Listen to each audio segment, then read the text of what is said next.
Varys stood on the wind-swept ramparts of the Red Keep, cloaked in the last vestiges of dusk, watching as the sun bled into the horizon. The spires and towers of King's Landing glowed orange in the dying light, and somewhere far below, soldiers were shouting orders to one another as they cleared rubble from the recent devastation. Rubble was a constant companion here, as though the city itself refused to heal from the wounds of war, the scars of dragonfire, and the deep betrayals of those who'd once called it home. The air hung heavy with the scent of smoke and the char of burnt flesh, a reminder of all that had been lost.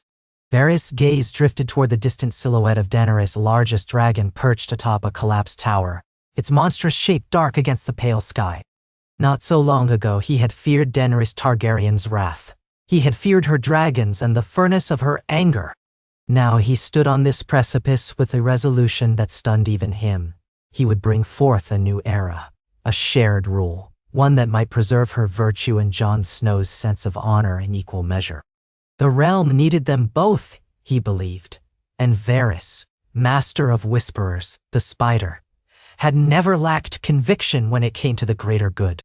He recalled the moment he had learned of Jon Snow's true parentage. The letter from a trusted informant in Winterfell had seemed outlandish at first. Rhaegar Targaryen's legitimate son, hidden away under the name of a bastard?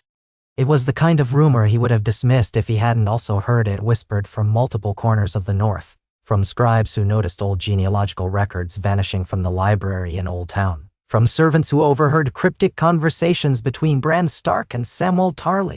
Though Varys had always believed knowledge was power, this particular truth felt like a sword that could cut both ways. In Daenerys' eyes, it threatened her claim. Yet to Varys, it promised a balance of fire and ice the likes of which the Seven Kingdoms had never before seen. Two Targaryens, equally worthy, equally driven. If it ended the bloodshed, it must be done. That morning he had watched Daenerys and Jon hold council in the grand throne room, its windows shattered, braziers upturned, tapestries burnt by dragonfire.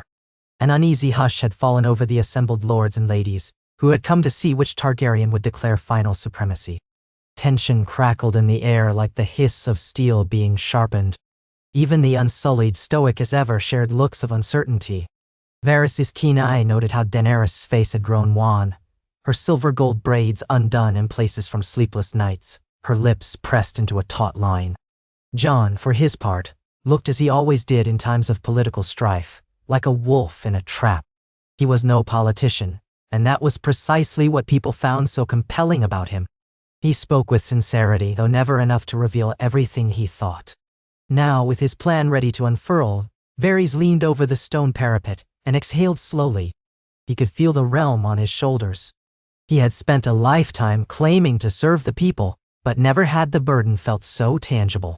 If he named Daenerys and Jon co-monarchs, he risked inciting treachery from any who believed the Targaryen line should be concentrated in one figure.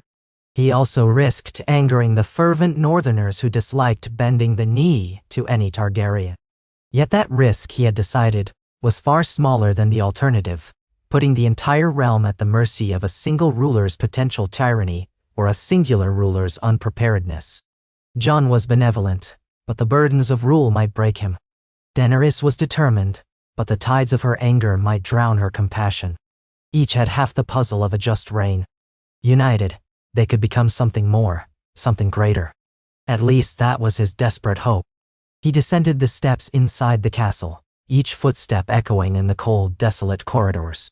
The once gaudy red carpets were replaced with hastily woven replacements. The walls bore fresh scorch marks. Armed, unsullied guards watched him pass, their faces unreadable behind polished helmets. Varys knew they likely distrusted him. After all, rumors of his own wavering loyalties had circled the castle for months. But his intentions were fixed now. The clang of steel from the courtyard drifted to his ears as a welcome reminder that life continued. Soldiers practiced with swords, grooms fed horses, small folk sought employment in the kitchens to escape the chaos of the streets. Inside the map room, Varys found Davos, Tyrion, Grey Worm, and Missandei bent over a table that showed large swaths of the Seven Kingdoms painted in intricate detail. They were discussing the logistical nightmare of distributing resources across a war-torn continent. The fall harvest was meager, The ongoing fighting in the Crownlands and Stormlands had left trade routes disrupted. Winter might have loosened its grip in the north, but hunger knew no boundaries. Varys quietly joined them, nodding a greeting. His presence turned a few heads, but Tyrion, who once had threatened to strangle Varys if he so much as hinted at treachery against Daenerys, only offered a carefully measured smile. Tyrion was many things, but he was not a fool. He sensed that Varys had a plan, and the flicker in his mismatched eyes signaled he wanted to know more. The group's talk was all practicality at first. Stocks of grain, the movement of peasants, the hazards of an empty treasury. But Varys cleared his throat gently, steering the subject toward the one that truly mattered. The succession. "She is not mad," he said softly, careful to keep his voice free of reproach. He sensed Grey Worm stiffening, ever loyal to his queen. "But I fear the weight on her heart. And Jon, well, he keeps his own counsel, but he is troubled too. Each sees an impossible path, one that demands more sacrifice." Now, Tyrion measured each word before speaking. "So what exactly are you proposing, Lord Varys?" Davos rubbed the salt and pepper stubble on his cheeks. He had an expression of guarded curiosity, the lines on his face deepened by exhaustion. Grey Worm's hand rested on the pommel of the short spear he kept at his side. Varys understood the soldier had not decided if he trusted him. "I propose a union," Varys said, letting the words hang in the silence. "If they share the throne, they share the burdens. King and queen in equal measure. The people might see them as a balanced pair, her strength, his honor. Ice and fire." "Nay." Tyrion said nothing. His gaze darted from Varys to Davos, who gave a single nod of agreement, though a little reluctant. Missandei stepped forward, her voice calm and steady. "Daenerys has not spoken to me of such an arrangement. This is not something she has proposed. She believes herself the rightful ruler." "Yes," Varys agreed, "but you, Missandei, of all people, know her heart. She once believed in breaking chains, liberating those who suffer under tyranny. She is not above compromise, if it means a true end to these wars. And Jon does not hunger for power, which might make him the perfect partner on the throne. The question is whether the lords and ladies of Westeros would accept it." "Isarne." Davos cleared his throat. "I've spoken with some from the north. Many believe Jon bent the knee too easily. They respect him, but they resent Targaryen rule. If he's recognized as Rhaegar's son, though, they might come to see him as the rightful heir. But Daenerys is the one with the dragons. The north might not want to cross her, but they also might not want a Targaryen. Or, Seven help us, they might prefer only one Targaryen." "That's why we must be strategic," Varys explained, folding his hands. "This must be a show of unity, a grand gesture that makes it appear as the only natural outcome. If the lords see they are stronger together, that can quell rebellion. If you love one, you must accept the other." "They have fought side by side against the dead," Tyrion chimed in, recalling the horror in the north. "The lords haven't forgotten that. Might be a starting point." "Or no, nice." Grey Worm's expression was unreadable, but Varys suspected he was thinking of Missandei's safety and of Daenerys' long-standing dream of a single uncontested monarchy. "I will speak to the queen," Grey Worm said simply, eyes narrowing. He had never quite forgiven Varys for his earlier whispered doubts of Daenerys, nor for even speaking the possibility of Jon's claim. But if this was in Daenerys' best interest, Grey Worm could support it, so long as it was not a trick. Thus began the planning. Tyrion, Davos, and Varys worked quietly over the next several days, weaving a narrative that might persuade two proud, stubborn monarchs in waiting to share a single crown. They watched for moments when the tensions of rulership weighed on Daenerys, when her darkest impulses threatened to bubble forth. They noted the times Jon's shoulders slumped beneath the moral weight of a contested claim, times he turned away from decisions he loathed to make alone. At night, when the city was draped in the hush of shattered dreams and restless survivors, Varys wrote letters to various lords, carefully crafted overtures that hinted at the possibility of a peaceful resolution. He used coded phrases to gauge interest or hostility, treading lightly around talk of co-monarchy. The realm had been battered by heartbreak and betrayal. The people craved stability. But how quickly would they accept something so unorthodox? When the day of confrontation arrived, it happened almost by accident. Jon and Daenerys had agreed to a small audience in the remains of the throne room, where the Iron Throne itself was still twisted and melted from Drogon's fire. It stood behind them as a ruinous symbol, proof of the destructive power that once terrorized the city. Only a handful of allies were permitted to attend: Tyrion, Varys, Davos, Grey Worm, and Missandei. The pair looked regal in their own ways. Daenerys in a gown of shimmering black and silver, Jon austere northern leathers lined with fur. They stood side by side, but attention bristled in the air. Jon's eyes flicked to the ruined throne, remembering all that had transpired here. Daenerys' lips pressed together as though she could hear echoes of the screams that once filled these walls. Both were haunted, and both were uncertain. Varys bowed low. "Your Graces," he began, weaving a slight implication that both of them were in line for a regal title. "We have called this assembly for one purpose: to end the uncertainty that plagues the realm.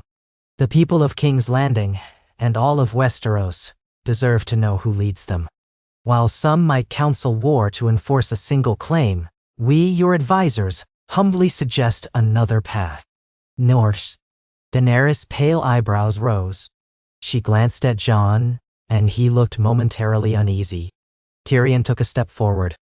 "We have all seen the toll war has taken on our people. We believe your intentions are good, Your Grace," he said to Daenerys, then turned to Jon. "And yours as well.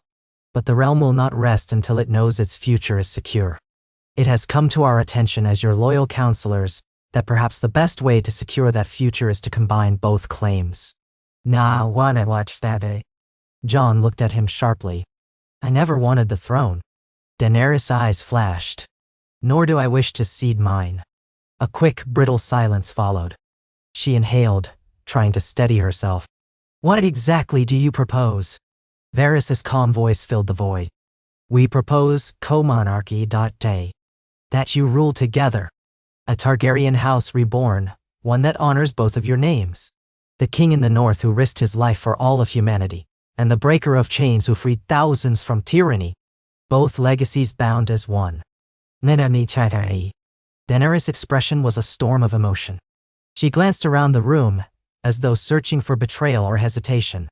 She found only resolute faces, some more reluctant than others, but all aligned in purpose. "And how would this monarchy be arranged?" she asked, trying to hide the tremor in her voice. "Who sits the throne?" Jon averted his eyes from the melted seat behind him. "We could choose another seat," he said quietly. "This throne is cursed. It was forged with fire, soaked in blood, and sought by too many who are unworthy. Maybe the time has come for something new." Daenerys pursed her lips, recalling her childhood dreams of sitting upon that very seat.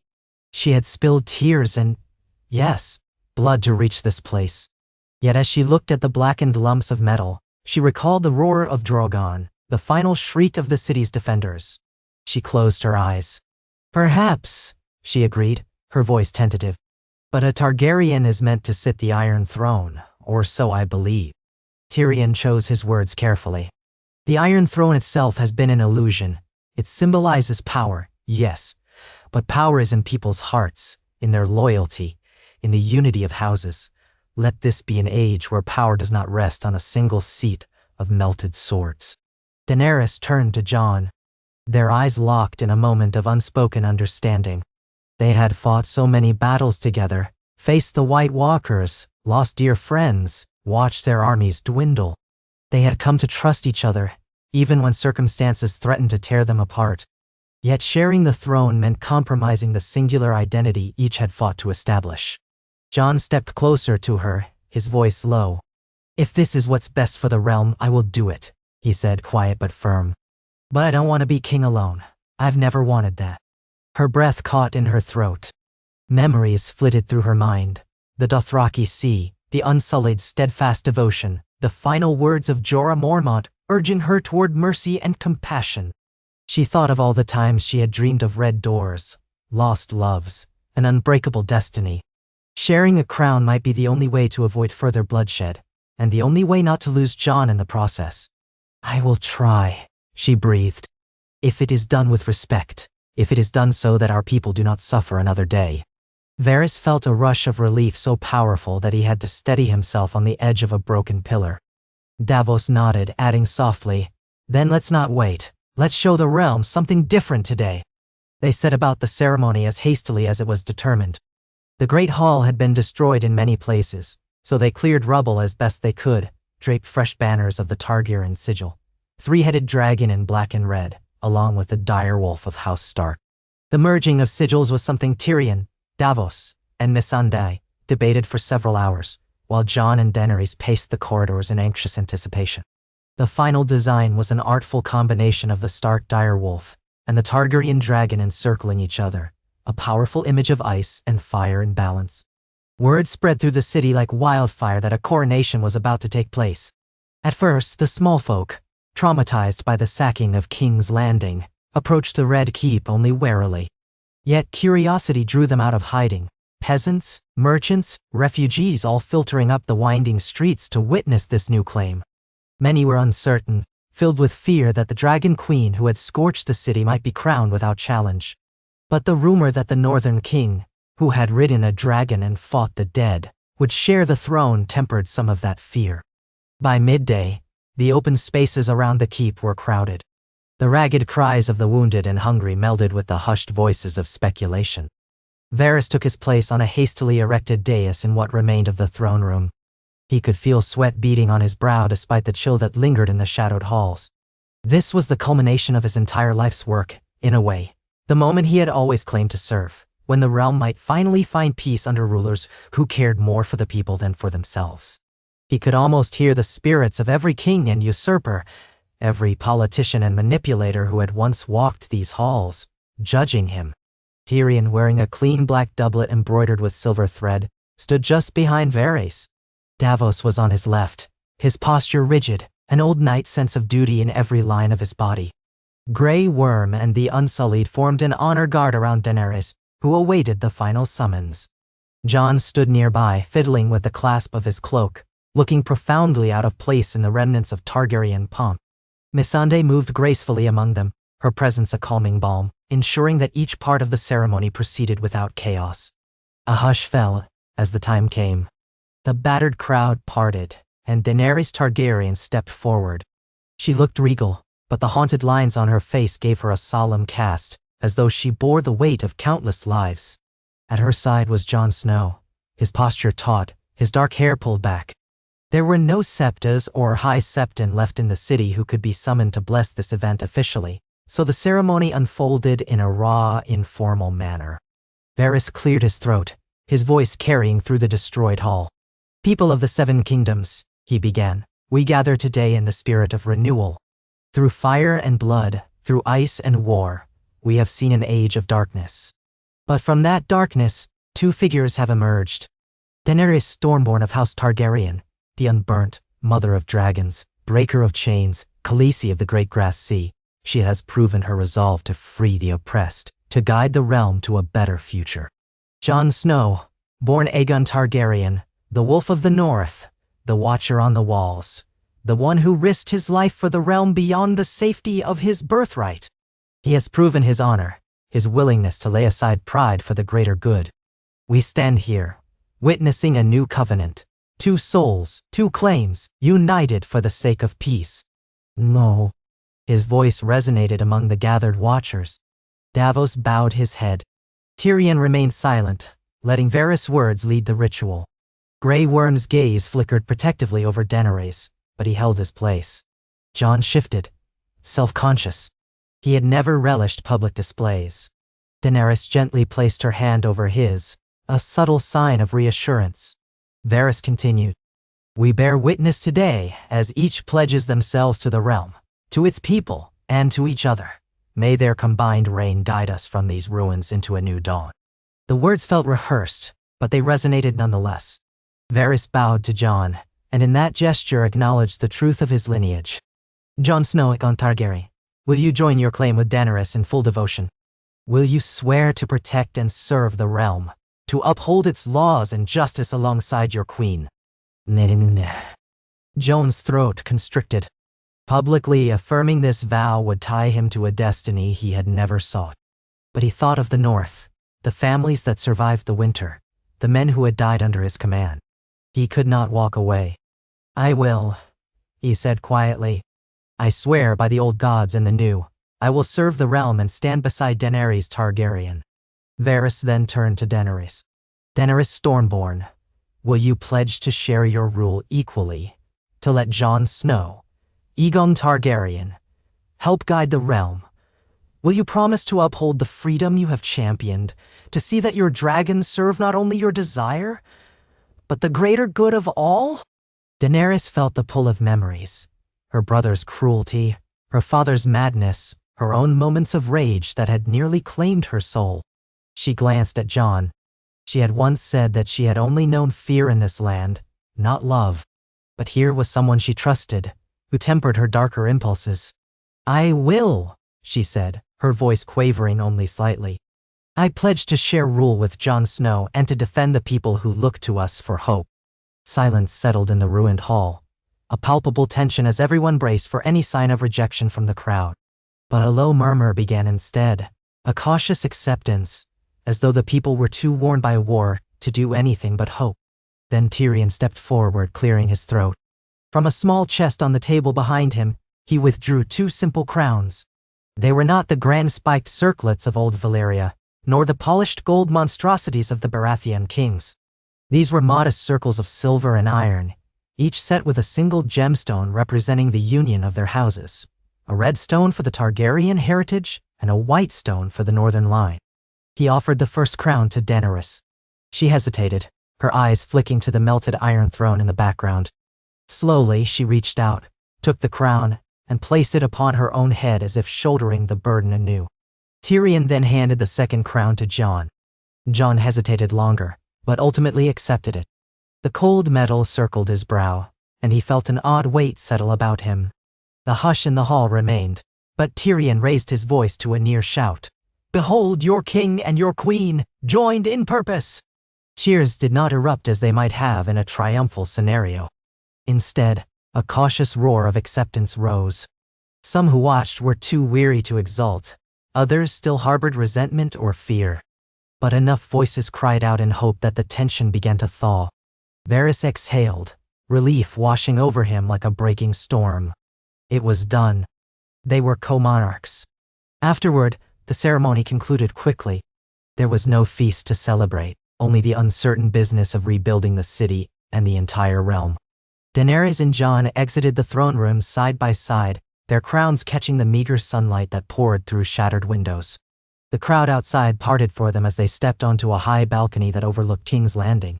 Smoke still rose in lazy tendrils from broken buildings. Thousands of eyes stared up at the new rulers. Daenerys drew in a shuddering breath. She raised her voice to address them, finding in herself the hint of that old confidence. "People of King's Landing, I once came to you a conqueror. Now I stand beside Jon Snow, not as a queen who seeks to dominate, but as one willing to guide you into a new era. Help us rebuild. Help us heal these wounds. The dragons will not be used against the innocent. We shall protect and serve the realm together." Jon stood beside her, more reticent, but he forced his voice to carry. "All my life, I have fought for the living. Now I will fight for the prosperity of this city, of the entire realm. We stand before you, not as 2 factions, but as one. You have our word on that." "Aye." Silence followed. Then a scattering of applause spread, hesitant but growing. Some cheered in earnest, others bowed their heads. It was a beginning, fragile as fresh buds after winter's chill. Yet for a moment, Varys allowed himself to hope. The rest of the day was chaos. Rivals jockeyed to see the new royal pair. Common folk clamored for the daily bread that Daenerys had promised in her earlier days. Ex-slaves approached with timid gratitude.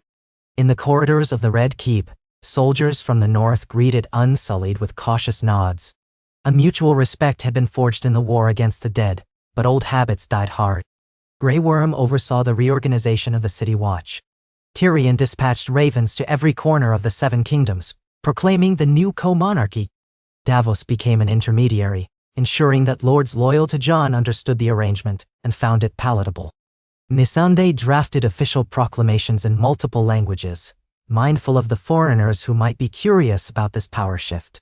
Jon and Daenerys found themselves swept into hours of consultations with city officials, blacksmiths, stewards, and maesters. Both wore their new crowns uncomfortably, the weight of which was more than symbolic. At times Daenerys caught herself looking at Jon, seeking his reaction when she was confronted by some complaint or another. It felt strange, relying on him this way. She had always claimed the buck stopped with her. Now that she shared power, she had to open herself to new perspectives, and that vulnerable feeling rattled her. Jon, for his part, felt equally unsettled. He kept glancing at Daenerys, reading her expressions. When she grew tense, he placed a hand over hers to remind her she was not alone. When he wrestled with a decision, she offered a small nod of encouragement. Late that night, as the Red Keep fell silent, the two found themselves alone in what had once been the royal solar. Much of the furniture lay broken, but a sturdy table remained, and a single lantern cast golden light against the stones. They sank into chairs opposite each other, exhausted. Daenerys removed her crown, setting it carefully upon the table. Jon did the same. They looked at them, twin circles of metal that had changed their lives in an instant. "Are you all right?" she asked, her voice soft. Jon shook his head. "I never asked for this, but I suppose that's old news. I do know the realm needs stability right now. It can't take another war of succession." Her gaze flickered to the flame in the lantern. "I have dreamt of ruling all my life, but standing in that throne room today, I felt, not fear exactly, but a kind of heaviness, as if I was drowning in the memories of what happened here." She pursed her lips. "I wanted to be the breaker of chains, the benevolent queen. Instead, we all saw what happened, and now I must prove myself worthy again." Jon reached across the table and took her hand. "You're not alone anymore." She nodded, her throat thick with emotion. They sat in companionable silence, listening to the distant crash of waves against the city walls. Somewhere out there Drogon roosted, watchful and restless. "Ghost, Jones, direwolf," prowled the corridors, uneasy with the city's labyrinth. These last remnants of an older, wilder world hovered close by, symbolic of how far these two had come. Before they parted for the night, Daenerys gave Jon a grateful smile. "We'll do better tomorrow," she whispered. The next several weeks tested that resolve. Ruling a shattered city was no easy task. Food was scarce. Many lords were suspicious of this new arrangement, uncertain whether to pledge fealty or bide their time. News arrived from Dorne that the new Dornish prince had declared neutrality until he saw a demonstration of stable leadership. The Iron Islands, too, were making noises about independence. Gendry Baratheon, legitimized in earlier days, was now the Lord of Storm's End, but with the Stormlands ravaged by war, he struggled to feed his own people. The Lannister forces had all but scattered. Some small pockets remained, refusing to bend the knee to the woman who had destroyed their capital. The North, for its part, might have followed Jon out of loyalty, but many hearts were still bitter about kneeling to another Targaryen. But there were hopeful signs as well. House Arryn declared cautious support. Young Robin Arryn had grown up some, thanks largely to various guardians, and decided the Vale should align with stability. The Riverlands, weary after generations of conflict, seemed ready to accept a final peace. The Tyrell line had all but ended with Olenna's death, but smaller houses in the Reach, House Tarly's remnants, House Redwine of the Arbor, had begun reopening trade routes. In Pentos, Bravos, and other free cities, rumors spread that a Targaryen and a Stark now shared the throne. Emissaries arrived in King's Landing to gauge the economic opportunities. It fell to Tyrion, Davos, and Varys to navigate those negotiations. Almost daily, Daenerys and Jon met with their closest advisors in the newly appointed council chamber, a refurbished hall off the main keep that had been spared the worst damage. The table was long, draped in gray and red cloth, flanked by a series of mismatched chairs the servants had managed to scavenge. From morning until dusk, they discussed alliances, grain shipments, rebuilding efforts, and the need for a new royal guard. Daenerys proposed sending Grey Worm and the Unsullied to maintain order in some of the more unruly regions, but Jon cautioned that this might be seen as an occupying force. Tensions rose in those debates. Sometimes, Daenerys would snap, her old temper flaring. Jon, used to the plain speech of the North, sometimes offended lords from the South with bluntness. Still, day by day, they learned to navigate their differences, forging a governance style that blended fierce resolve with practical compromise. One late afternoon, as the sun slanted through the high windows, A raven from Winterfell arrived. Daenerys noticed Jon's hand tremble slightly when he read the letter. His sister Sansa had penned it, stating she would come to King's Landing soon to observe this new arrangement. She made no promises of bending the knee a second time, nor of offering unyielding loyalty. Jon handed the letter to Daenerys, who read it with pursed lips. "We'll have to welcome her," Daenerys said, her voice carefully level. "I would prefer we keep her in our good graces." Jon stared at the letter as if it were a ghost. "Sansa is wary of you. Of both of us now, I suppose. She doesn't trust easily, especially after everything that's happened." Daenerys set the letter aside, folding her hands. "Perhaps she can see that I am not the person I was before. War changes us, but sometimes for the better. Let her come. Let her see the real King's Landing now, how we are trying to heal it." Jon nodded, though an air of unease remained. He feared a clash between the two women who had once threatened to tear apart their tenuous alliance. But there was no other way. They needed the North's open support, and Sansa would never be content with second-hand reports. Word of Sansa's imminent arrival spread through the keep, setting everyone on edge. They had to prepare suitable accommodations for her and her retinue, ensure the city was safe enough, arrange proper escort. Grey Worm personally selected a small contingent of Unsullied to stand guard. Gendry arrived from the Stormlands to pay tribute, adding to the swirl of new arrivals. The courtyard of the Red Keep became a constant churn of hooves and boots, dust and whispered greetings. The small folk watched from the sidelines, uncertain whether to cheer or cower. When Sansa finally rode through the gates, she did so under the banners of the direwolf. She wore a rich cloak of dark gray wolf fur, her red hair braided neatly. Her escort consisted of a few dozen Northmen, all eyed warily by the Unsullied. Behind them rumbled wagons of supplies from the north, salted meats, hides, and other trade goods, a gesture of reluctant goodwill. Sansa dismounted and surveyed the courtyard with keen gray eyes. She looked older and colder than Daenerys remembered, her composure regal. As soon as Jon approached, Sansa's face softened a fraction. She embraced him. "Jon," she said, voice tight with conflicting emotions. "It's been too long." He returned her embrace. "Too long indeed." Sansa's gaze flicked to Daenerys, who stood nearby. She bowed stiffly. "Your Grace," she said, addressing Daenerys with measured politeness. Daenerys inclined her head in return, unsure whether to match the formality with words. But she stepped forward and offered a slender hand. Sansa, after a moment, accepted it. Their clasp was brief, the chill of the north meeting the lingering warmth of the south. "I'm glad you came," Daenerys said. "We have much to discuss. The city needs allies, and we need the North's support." Sansa's lips curved in a small smile that did not reach her eyes. "Yes, let us speak of alliances."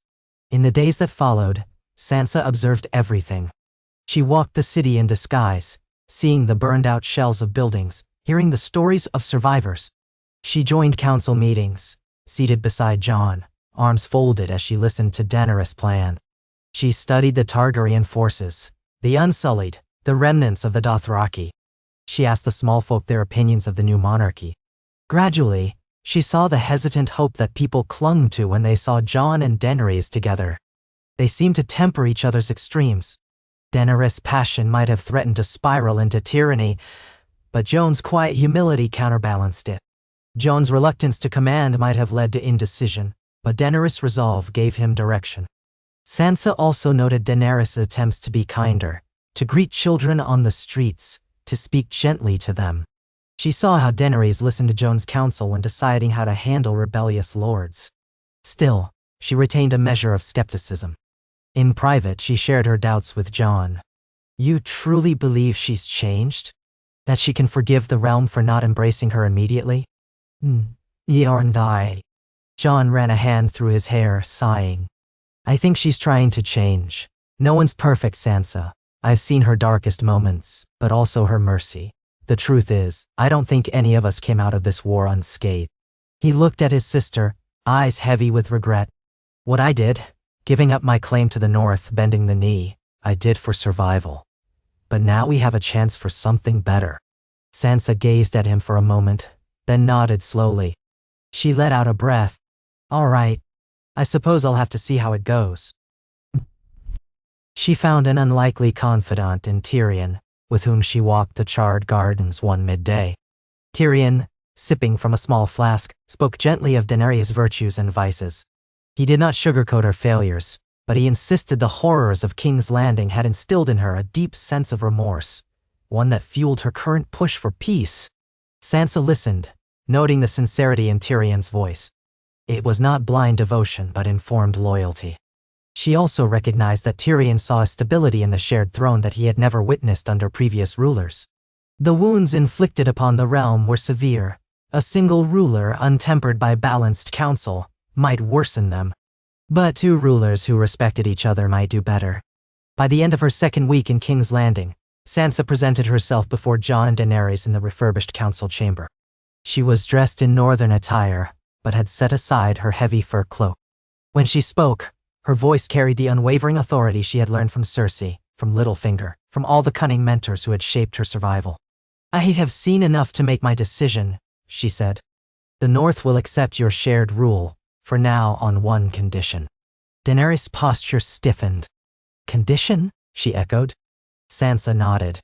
"That you uphold the freedoms of the North. I will not abide the North being forced into compliance. If the Northmen choose to walk away from this arrangement in the future because your rule fails them, you will not stop them by force." She paused, her gaze drifting from Daenerys to Jon. "But if you prove your worth, I have no doubt the North will stay loyal." Jon exchanged a glance with Daenerys, then spoke. "We accept," he said, his voice resolute. "The North's loyalty is earned, not taken."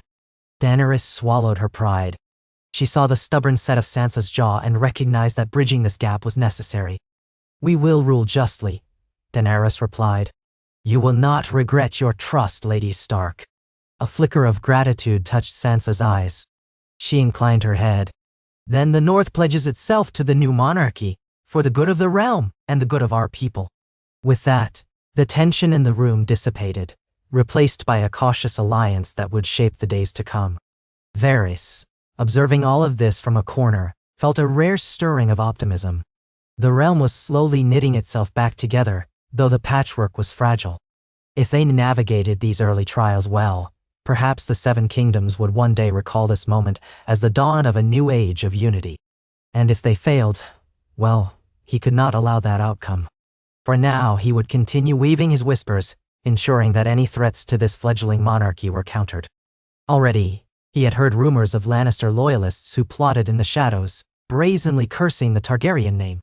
He was sure other groups would seek to exploit vulnerabilities. That was the nature of power.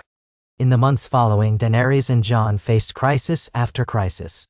A harsh winter lingered in parts of the Vale and the Riverlands, complicating harvests. Bandits prowled the storm-ravaged roads of the Crownlands. A small fleet of iron-born pirates tested the new monarchy's resolve by raiding coastal villages near the Reach.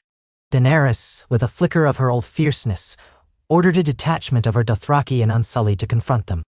Jon agreed, provided the campaign was carried out with minimal bloodshed, and that any captives be treated fairly. Grey Worm led the force with swift efficiency, capturing or scattering the pirates. Meanwhile, Davos oversaw a new system of provisioning small folk with the supplies from the North and the Reach. Tyrion negotiated trade agreements with Braavos, securing loans to rebuild city infrastructure, though the interest rates were high. Sansa returned to Winterfell to manage the North but maintained a steady correspondence. Each success strengthened the monarchy, each challenge tempered the bond between Jon and Daenerys. Slowly, King's Landing changed. Where once burned ruins stood, new construction rose. Craftsmen returned. Merchants opened stalls. The Great Septi remained only a scorched foundation, but a modest sept was built in another quarter of the city. The people murmured that perhaps the Targaryen queen had learned from her mistakes. Street orphans whispered tales of the Wolf King who walked among them at night, ensuring no harm befell the weak. Whether that last rumor was true or not, it gave the people something to believe in. One day, Daenerys and Jon rode out beyond the city walls, accompanied by a few loyal knights, to visit the farmland that once fed King's Landing. The horizon stretched wide, dotted with wheat fields and vegetable patches. The farmland still bore the scars of war, blackened patches of earth where battles had raged. The farmers who had returned worked diligently, replanting. Daenerys dismounted and walked among them, her boots sinking into the moist soil. She knelt beside a farmer who was carefully tending newly sprouted seedlings. "What is your name?" she asked. The man looked up, fear and awe warring in his eyes. "Tituhan, your grace," he stammered. Daenerys placed a gentle hand on the green shoots. "How do they fare?" He swallowed, glancing at Jon, who stood behind her. "Better than last year, my queen. The soil is scorched in places, but we manage. If we can get more seeds and a little more help, I believe we can feed the city by next harvest." She nodded, turning to Jon. "We can increase the seed distribution, make sure the roads are safe so goods can reach this farmland." Jon folded his arms, surveying the horizon. "We can offer a fair wage to those willing to help with the harvest, and perhaps lower taxes in this region until they're back on their feet." Tohan bowed repeatedly, overwhelmed with gratitude. Daenerys and Jon returned to their horses, leading them at a gentle trot through the farmland. As they rode, Daenerys couldn't help but recall the scorched city walls, the wails of terror that once echoed. To see that same land now humming with careful hope stirred something in her. Jon's presence beside her felt like an anchor. She reached over and took his hand. In that small gesture, they shared the unspoken realization that ruling was more than battles and declarations. It was ensuring people could live and thrive. Yet not all was peaceful. Late in the year, tidings of insurrection reached King's Landing. A group calling themselves the Faithful Lion, former Lannister bannermen who had gone underground, were rumored to be amassing in the Westerlands, harassing loyal Targaryen or Stark supporters. Various little birds reported that they planned to undermine the monarchy by spreading propaganda that Daenerys was a foreign tyrant, and Jon was her puppet. On top of that, an envoy from Dorne arrived with a cryptic message. The Dornish prince remained unconvinced that Targaryen rule could ever benefit Dorne, given their long history of resistance. Tensions also brewed in the east, where a few powerful merchants demanded the monarchy repay debts incurred by the old Targaryen dynasty. More letters. More demands. More unraveling threats. In council, Daenerys' temper flared. "They will not let me forget my family's past," she said in frustration, pacing around the table. "If I send forces, they claim I'm a conqueror. If I do nothing, they see me as weak." "No, da." Jon responded patiently. "We can't rule by fear. Not anymore. The minute we start burning our enemies or silencing dissent, everything we've built collapses. We need a strategic approach." Tyrion nodded. "Send an emissary to the Westerlands. Offer them an audience. Let them see you are not your father. Encourage them to air their grievances. If they refuse, then we know they want war." Daenerys exhaled slowly, her jaw tight.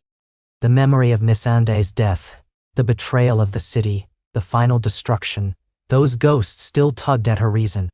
She was not a saint, but she had made a vow to Jon, to herself, and to the realm to rule differently.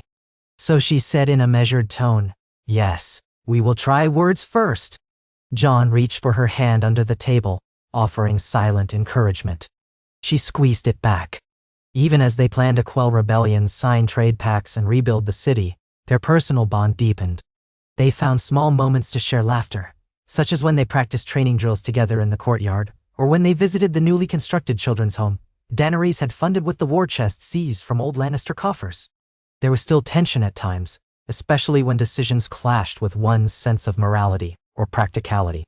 But they had discovered a fragile synergy, one that made them stronger rulers than either could be alone. A full year passed under this co-monarchy, and the realm began to shift.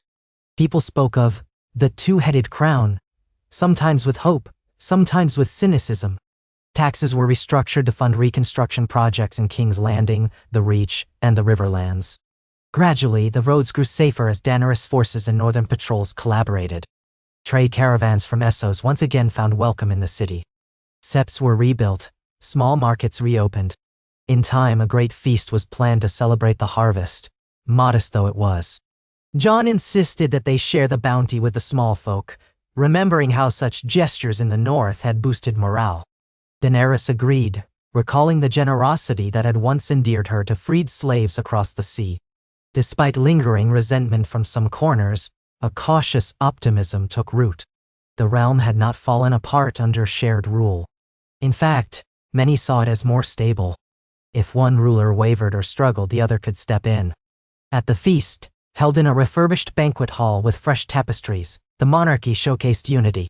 Lords and ladies from as far as the Arbor, the Vale, and even some from Dorne attended, curious to see the new era in action. The hall smelled of roasted meats, spiced wine, and fresh bread. Musicians played soft tunes. Tyrion, of course, kept a goblet in hand at all times, while Davos mingled with guests to reassure them of the monarchy's sincerity. Varys flitted between groups, gathering intelligence under the guise of polite conversation. He noted that a few Westerland lords still wore expressions of polite contempt, but they did not openly defy Daenerys or Jon. Sansa, resplendent in northern silks, held polite discourse with the ladies of the Reach, forging alliances. Gendry chatted with blacksmiths and lesser lords, discussing the forging of new swords for the royal guard. Even Grey Worm allowed himself a hint of satisfaction seeing the relative calm. Daenerys, dressed in a red and black gown, presided at the high table with Jon by her side. She raised a goblet for a toast. The murmurs quieted as guests turned their attention to the dais. A year ago, Daenerys began, her voice carrying in the hush. This city lay in ruins, haunted by fear and bloodshed. Many of you wondered if there could be any future here. Today we gather not to forget the past, but to honor what we've survived and to look forward. We have endured hardships, but we stand together. Jon lifted his goblet. We know trust is not earned easily. The North remembers that all too well, but each day we strive to prove that we are here to serve, not to oppress. Your voices matter, your families matter. Your families matter, and together we can rebuild what was lost. They toasted, and the assembled lords and ladies drank. Some with genuine warmth, others with mere politeness. But the moment felt symbolic of how far the realm had come. Music resumed, and couples drifted onto the dance floor, swirling in bright colors. Servants brought out more dishes, baked apples, spiced carrots, honey-glazed meats. Daenerys and Jon made rounds, greeting various lords, exchanging pleasantries. Their separate traveling retinues mingled, forging new friendships. Although not every conversation was free of tension, there were glimpses of genuine goodwill. More than once, Daenerys heard hushed comments about how she smiled more now, how she did not speak so often of conquering. Jon was teased by some Northmen who had grown used to seeing him brood, now witnessing him in a position of relative comfort, if not joy.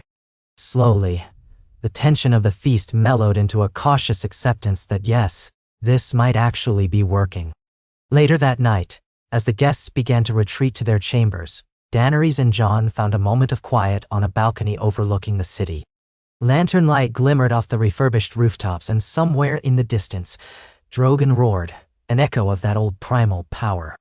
Daenerys sighed, leaning against the stone balustrade. "Do you think we've done enough?" she murmured. Jon stood beside her, gazing at the moonlit sprawl of King's Landing. "Enough for tonight," he answered. "But tomorrow we do more, and the day after that more still." She turned to him, a small, tired smile curving her lips. "When I first landed in Westeros, I wanted the throne above all else. I told myself it was my birthright, that I would save the people by claiming it. But sometimes I wonder if I did more harm than good." He gently brushed a stray silver strand of hair from her face. "We all did harm. War is never clean, but we have a chance now to bring something better, and if we fail, at least we fail trying to mend instead of to dominate." She nodded, her eyes reflecting the flicker of torches from the courtyard below. Their crowns, those two simple circlets of metal, had come to represent more than a claim to power. They were a daily reminder of the promise they had made to each other and to the realm. "You know," she said quietly, "I still dream of Valyria sometimes, of a place where dragons soared freely and the Targaryen line was proud. But maybe that's just it, dreams of a past that cannot be reclaimed. Perhaps we should dream of the future instead." Jon slipped his arm around her waist, and she leaned her head against his shoulder. "A future might be simpler," he replied softly, though they both knew the challenges would not simply vanish. The realm was complicated, a tapestry of loyalties and grudges, each thread as strong as steel. But with each passing day they had learned that if they faced these challenges together, the realm drew a little closer to peace. They had a lot of work left to do, hundreds of miles of roads to rebuild, thousands of hungry mouths to feed, resentful houses to placate. But for the first time in living memory, it seemed the crown might not rest on a single brittle head, but be shared by two who balanced each other's flaws with complementary virtues. Much later, Varys watched from the shadows. Not in a sinister way. He had promised never again to conspire against those he believed in, but out of habit. He studied the silhouette of the king and queen on the balcony, how they leaned into each other's warmth, and he allowed himself a rare moment of satisfaction. This fragile arrangement might hold, or it might shatter under the weight of 1,000 grievances. But he had done all he could to foster it. His whispered rumors had softened hearts, his negotiations had shaped alliances, and his unwavering push for a peaceful solution had led to this extraordinary co-monarchy. If it failed, at least he would know he had tried. That night, the city slept under the combined watch of northern patrols and unsullied sentries. In a small street near Flea Bottom, children huddled around a traveling bard who sang a new ballad of the dragon and the wolf, two heads of the same crown. Even if some parts of the city still stank of decay and ruin, there was a tiny spark of hope in those wide eyes. Slowly, word would spread beyond the city gates, across plains and mountains, from the deserts of Dorne to the frosty peaks of the north. The realm had a new shape now, not cut from a single mold of monarchy, but two. And with that shift came the possibility of a future unmarked by constant strife. As the seasons turned, Daenerys and Jon continued to refine their rule. They traveled through the 7 kingdoms, seeking to understand the burdens each region faced. They visited the Westerlands, meeting with suspicious Lannister retainers, who demanded to know if they would face retribution. Jon promised fair trials for crimes committed and offered pardons to those who laid down their arms. Daenerys publicly atoned for the destruction, pledging royal funds to rebuild certain towns damaged by the war. In the Reach, they negotiated complex treaties involving the remnants of House Tarly and House Redwine, ensuring the flow of grain and wine remained consistent. In the Vale, they admired the near-impregnable fortress of the Eyrie, forging a stronger alliance with Robb and Arryn, who found himself oddly charmed by Daenerys' dragons from a safe distance.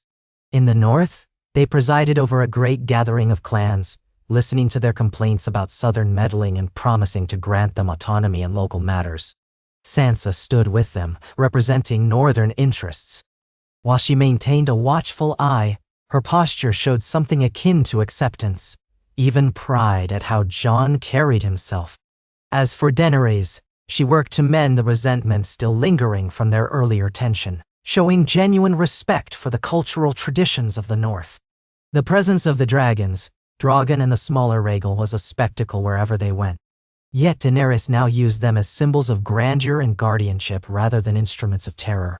She would have them fly overhead during major visits, their roars echoing across valleys, but she refrained from any act that could be seen as a threat to local populations. Jon, sometimes riding alongside her on Rhaegal, calmed uneasy onlookers with assurances that these dragons were no longer weapons of conquest. Most believed him, for he spoke with the quiet conviction of a man who had once vowed to protect them all from the nightmares beyond the wall. And slowly, the realm changed around them. Not perfectly, not without setbacks. But with each small success, the idea of a united monarchy, two reigning figures, balancing each other, began to lose its once radical sheen. People spoke of the stability it offered. Trade routes reopened. Houses that once plotted clandestine rebellions started to see the benefits of compliance. The faithful Lion insurgents found themselves undermined by popular sentiment, as locals realized that the monarchy was not raining dragonfire on them, but bringing supplies and justice. Some enclaves of dissent still simmered, but they lacked the widespread support needed to spark a new war. In King's Landing itself, new schools opened. Healers from the Citadel set up a grand infirmary, aided by Daenerys' special patronage, determined to curb the spread of disease in the cramped quarters of the capital. With each improvement, the monarchy's legitimacy grew, and people dared to believe that the darkest days might finally lie behind them. In private, Jon and Daenerys wrestled with personal doubts. Their relationship, forged under immense pressure, had evolved into genuine companionship. Yet they each bore old ghosts. Late at night, in the quiet of their shared chambers, They would speak of the losses they'd endured. Daenerys weeping softly for the child she'd lost long ago, for the illusions of grandeur that had once buoyed her. Jon recalling the faces of men and women who had died under his command, the lonely nights at the wall. Such confessions bound them together more deeply. They were co-monarchs, but also partners in grief and hope. The realm might see them as distant figures, crowns glittering in the torchlight. But in their hearts, they were two scarred souls who had chosen the burden of leadership because they could not bear to see the realm torn apart any longer. On the second anniversary of their coronation, a great gathering was convened in King's Landing. Lords from all corners arrived to see for themselves how 2 years of dual rule had shaped the realm. The Dragon Pit, once a symbol of Targaryen might, was used as a meeting ground, repaired just enough to seat the highborn and their retinues in a circle of cautious respect. Daenerys and Jon stood at the center addressing the assembly. They spoke of the new laws they proposed, an overhaul of the penal system that would emphasize restitution, stricter regulations on the treatment of small folk and peasants, and a relief fund for villages affected by war. To some, these ideas seemed radical. Others saw them as the logical next step for a realm desperate to avoid future rebellions. Voices rose in debate. A few lords balked at the notion of restricting their power over their own lands.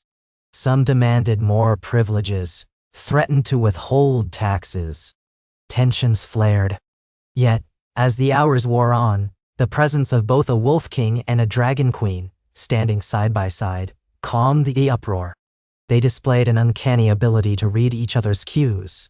If Daenerys' temper threatened to boil over at a particularly insolent lord, Jon would step in with an appeal to reason, bridging the gap.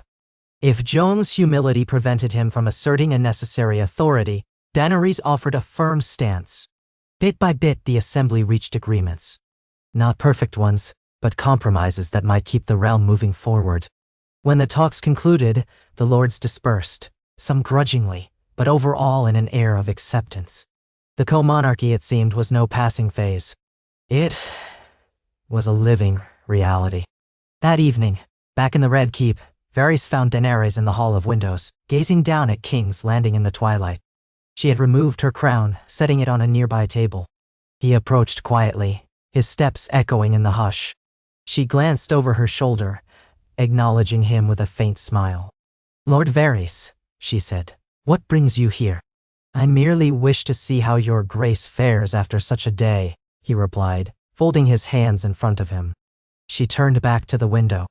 The city lights twinkled, a far cry from the fires that once consumed it. "I suppose I'm all right. Exhausted, we both are." Varys stepped closer. The years had carved new lines into his pale features, but his eyes still gleamed with the careful intelligence of a spider weaving his web. "Your Grace, if I may speak plainly. Always." This shared crown was unprecedented. Many believed it would fail within months, that either you or Jon Snow would eventually seize sole power or kill the other. The fact that you have made it work for 2 years is remarkable. But the realm is vast and often ungrateful. Do you believe your rule can truly last? Niraindiri. She took a breath, recalling the weight of her father's legacy, her brother's abuse, her own missteps. "I can't see the future, Varys. But I know that if we continue to govern as we have, listening to our advisors, balancing each other, striving to improve the lives of the people, there's a chance. And that chance is all we've ever had." Varys studied her, perhaps recalling the fearful young Targaryen princess he'd once known only through rumors.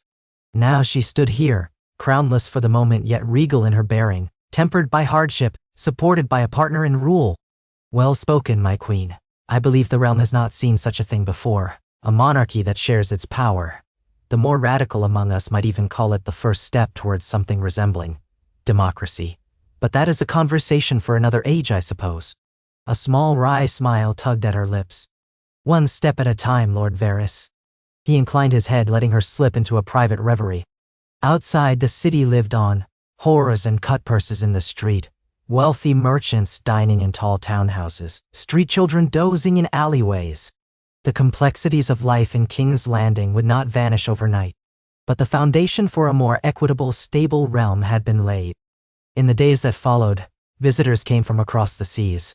The Prince of Dorne eventually arrived, more out of curiosity than submission, and found himself, if not charmed, then at least intrigued by this monarchy that had somehow not collapsed under its own contradictions.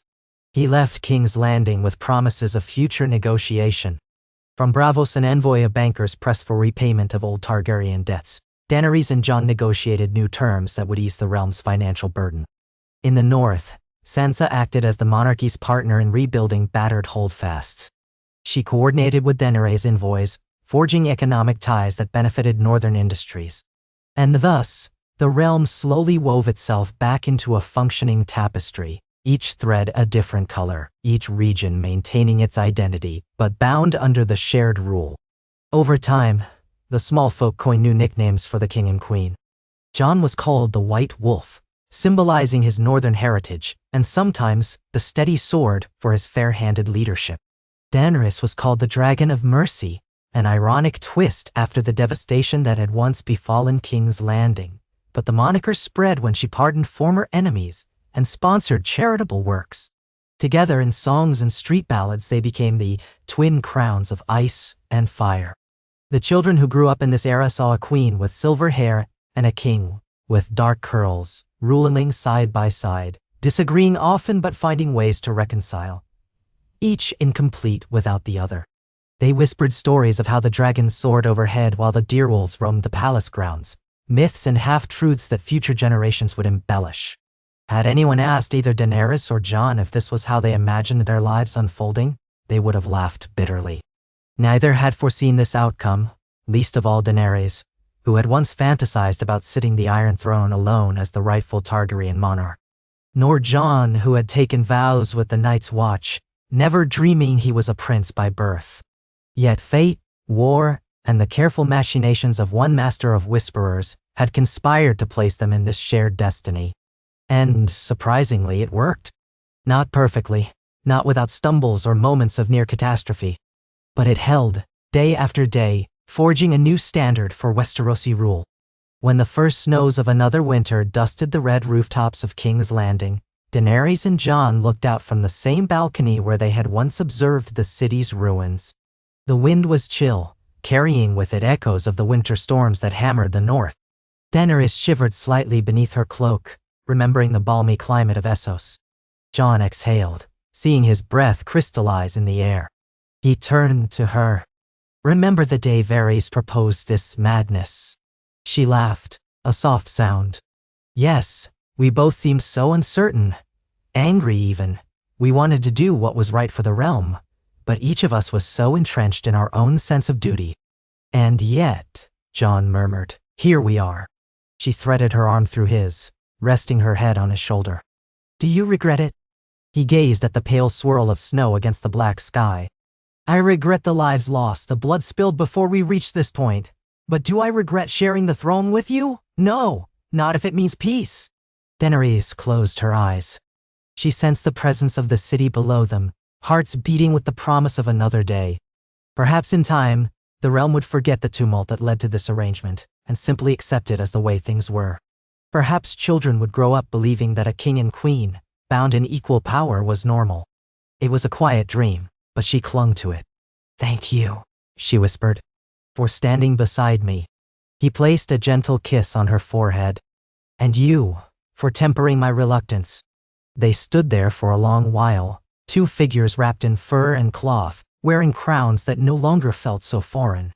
In the hush of winter's onset, they allowed themselves a moment of peace, knowing that challenges would always arise, but trusting that together, they could meet them.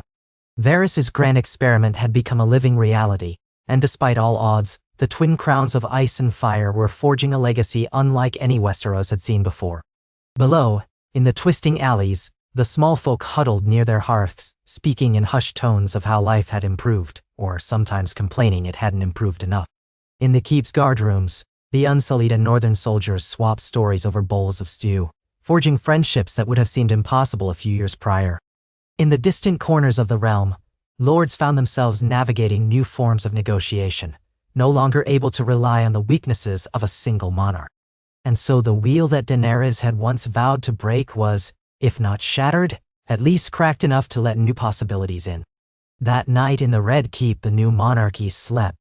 Daenerys dreamed of walking through sunlit fields, hearing the laughter of children she had not yet born. Jon dreamed of the windswept plains of the north, where direwolves roamed free. Their dreams were their own, but the throne they shared bound them to a reality that demanded their courage each waking day. As the city sank into slumber beneath a thin blanket of snow, one single truth glowed in the hearts of those who had fought and sacrificed for this fragile peace.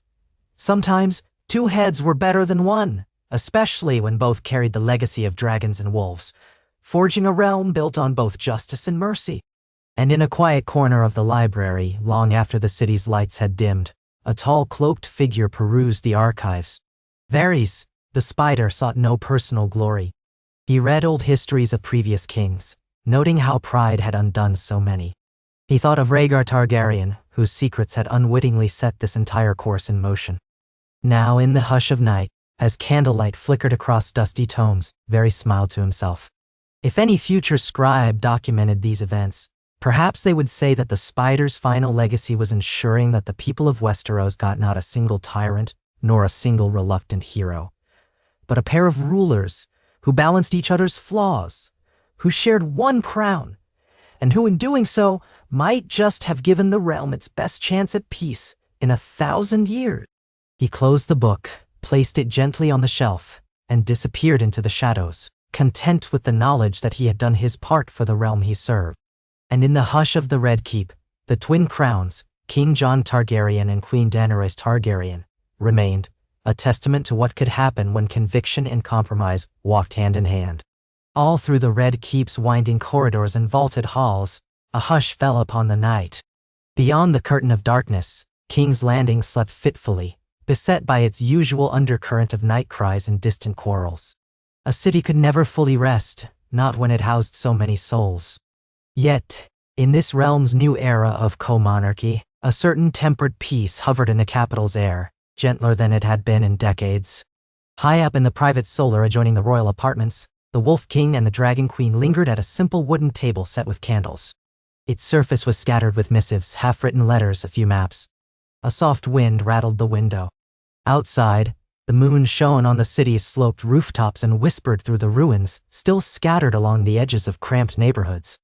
Daenerys looked at Jon across the candlelight, studying the slight furrow in his brow that deepened whenever he mulled over complicated news. She had learned that sign intimately, Jon's expression resolute and steady, but etched with quiet worry. He was reading a letter from Davos about the situation in White Harbor, where refugees from the southern wars were still arriving, hoping to find passage to new lands or a fresh start in the north. It was no small matter to accommodate so many, especially in a port that had also endured the ravages of war and the lingering bite of a northerly climate.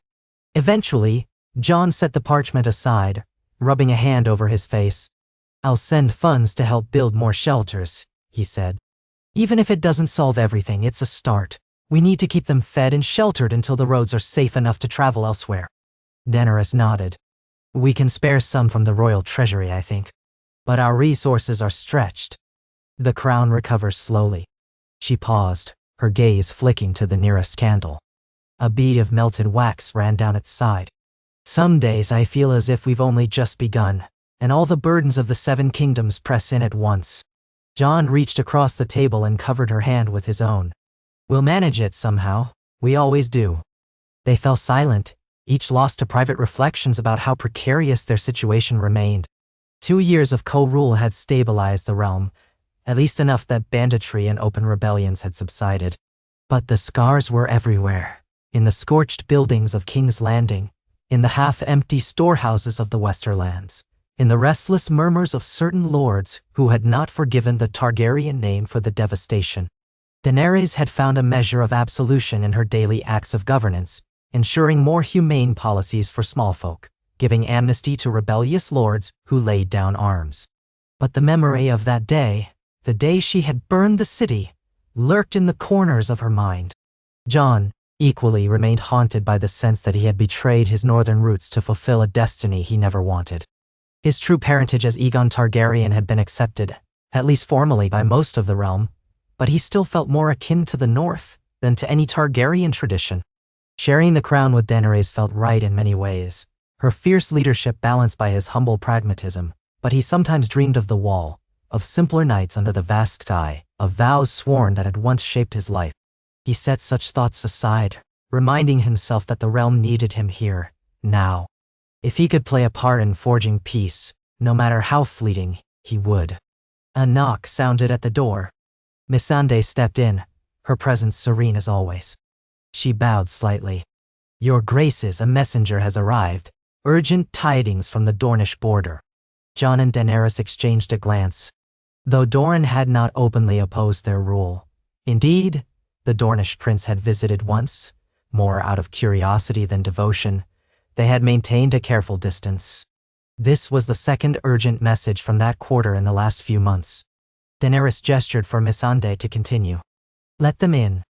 Moments later, a young rider in dusty leathers was admitted, helmet clutched under his arm. He bore the sun and spear sigil on a scrap of cloth pinned to his vest. Bowing deeply, he presented a sealed scroll. Jon took it, cracked the wax, and read in silence while Daenerys watched his eyes move across the page. His jaw tightened. "What is it?" she asked. He handed her the scroll, exhaling. "The Dornish prince warns that a splinter group of ex-Lannister soldiers, calling themselves the Lion's Fang, have been crossing the mountains near the Prince's Pass and raiding Dornish settlements, probably hoping to stir old hostilities. The prince is asking if the crown will take a clear stance against them, and whether we'll assist in putting these raiders down." Daenerys arched an eyebrow. "We've had trouble enough with breakaway Lannister groups in the Westerlands. Are they crossing all the way into Dorne now?" Jon nodded. "Apparently so. The prince is sending an envoy. He's demanding we reaffirm our vow to protect all realms under the crown, or else he might consider renegotiating Dorne's relationship to us." Now Daenerys clenched her teeth for a moment, thinking of how precarious alliances could be. If we let Lannister insurgents harass Dorne, we risk pushing the Dornish prince into full-scale defiance. We can't have that. Yet if we march an army into Dorne to chase a few raiders, that might provoke more tension. Jon nodded slowly. "We need a measured approach. Perhaps a small force. No dragons, no great show of might. We could coordinate with Dornish scouts. Root out these raiders quietly but decisively." "Nay." Missandei stepped forward. "May I suggest that you send someone trusted, but not overly threatening? Sir Davos, or perhaps one of the Queen's blood riders, or Lord Gendry might be an option. He's forging a small retinue loyal to the crown." Daenerys tapped a finger on the table.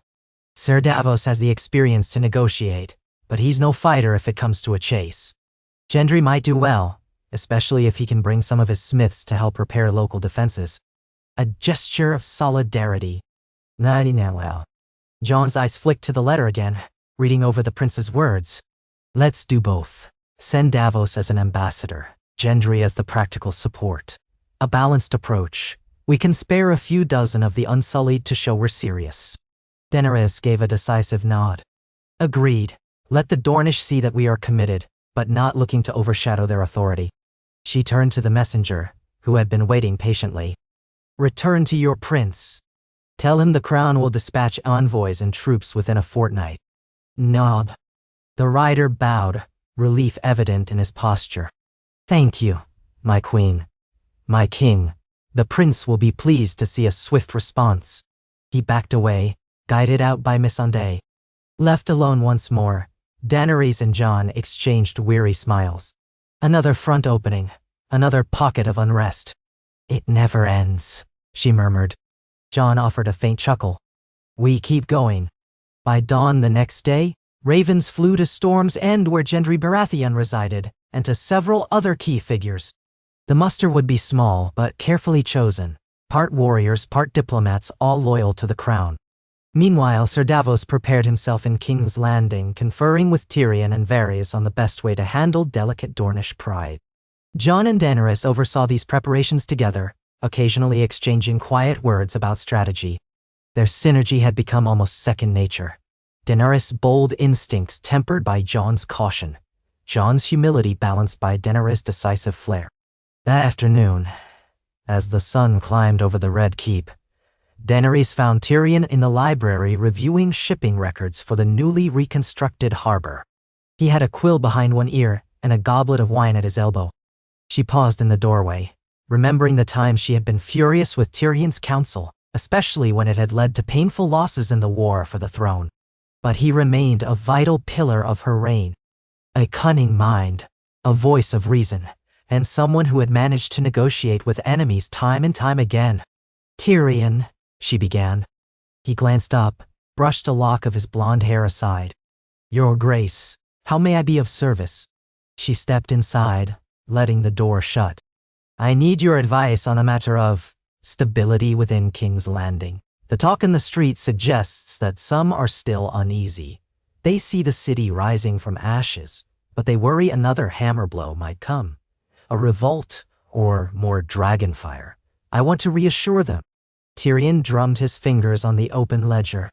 "You've done much already. Food distribution, tax relief for small folk, rebuilding homes.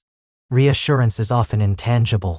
People are used to seeing the monarchy as a distant force, sometimes destructive, sometimes protective." "Nay. I was thinking of a citywide festival," Daenerys said, surprising even herself. "Something that invites all classes, from lords to small folk, to celebrate the new harvest. It's just an idea." Tyrion blinked, then smiled faintly. "A festival, you say? Perhaps a revival of some old tradition. The city used to hold something akin to the Maiden's Day fair every year, if I recall. Or a harvest carnival in late autumn. Such celebrations fell by the wayside after so many wars." Daenerys nodded. "That's what I was thinking. Something to bring people together in joy, rather than fear. Music, feasting, maybe small tournaments with lesser-known knights, or contests for the common folk, archery, foot races, that sort of thing. If people gather to share in a celebration, it might ease tensions. Tyrion leaned back. "Your Grace, it's a lovely notion. You would need funds, though. It won't be cheap to put on a festival for the entire city." "We'll find the coin," she said firmly. "We've saved money by reforming certain old offices, and the Braavosi Bank has been surprisingly flexible with our repayment schedule after your negotiations. Also, we might accept sponsorship from various merchants. Let them set up stalls in a safe environment, regulated by the crown. They can show off their wares and profit from the crowds." Tyrion tapped the quill thoughtfully against his ledger. "A carnival of sorts, bridging lords and commoners. It could improve morale. Also, if done properly, it might show Dorne and the rest of the realm that King's Landing is stable enough to host a celebration. That alone is a powerful message." "Now Daenerys felt a stirring of excitement. "Yes, let's do it. I'll speak to Jon. He's out inspecting the harbor's new fortifications with Grey Worm, but I suspect he'll agree." Tyrion grinned. "Consider me at your disposal. I'll start by drafting a budget and a plan for security. With the right approach, we can make it a symbol of the crown's commitment to peace." As Daenerys left Tyrion to his calculations, she felt a flicker of something she had not experienced in a long time: eager anticipation. So much of her reign had been battle, sorrow, or the punishing day-to-day tasks of governance. A festival might be the first time she could feel the pulse of genuine hope among the people. Meanwhile, out by the harbor, Jon stood with Grey Worm at the edge of a newly rebuilt pier. The wooden boards still smelled of fresh tar, the supports reinforced with large iron nails hammered in by local carpenters. In the harbor basin, several cargo ships bobbed gently, their sails furled. Seagulls wheeled overhead, crying out for scraps. Laborers bustled about, unloading crates of grain from the Reach and salted fish from the north. Jon squinted at the midday sun. "It's coming along, faster than I expected." Grey Worm nodded once, folding his arms. The swirl of activity around them included a handful of unsullied guards, though far fewer than in the immediate aftermath of the city's conquest. "Captain suggests we can double capacity in a year," Grey Worm said, his voice quiet. "If the city remains peaceful." Jon set a hand on the wooden railing, watching men haul sacks onto waiting wagons. "That's the goal. If the port thrives, the city thrives. And if the city thrives, the realm sees proof of stable rule." Grey Worm still wore the crisp uniform of the Unsullied, though he had gained new scars along his cheek and arms, reminders of the final battles in King's Landing and skirmishes afterward. Sometimes Jon wondered how Grey Worm truly felt about all of this. His queen had changed course from conquest to a subtler, merciful style of governance, and the man who had once been Daenerys' fiercely loyal commander now had fewer outright battles to fight. He seemed to be adjusting, albeit slowly. The soldier's voice broke into Jon's thoughts. We must remain vigilant. The city is calmer, but some still whisper of revenge. His dark eyes flicked to a group of sailors who had paused to stare warily at the unsullied presence. Jon nodded. We do, though I hope we reach a point where we can trust the city's watch and local garrisons more than a standing army. We want people to see us less like conquerors and more like caretakers. Grey Worm's expression remained neutral. He was not one for lengthy conversation. I obey my queen, he said simply. And you, King Jon? Jon offered a faint smile of respect. We appreciate it. Just then, a breathless messenger approached at a jog, halting to bow. Your Grace, Lord Tyrion requests your presence in the council chamber. He says it's about a new festival. Jon exchanged a curious look with Grey Worm. A festival? The messenger bowed again. Yes, Your Grace. The Queen's order, or so I was told. Jon felt a wry smile tug at his lips. Daenerys had not mentioned this idea last night, but he knew how quickly her mind could move when seized by a new inspiration. Very well. I'll be there shortly.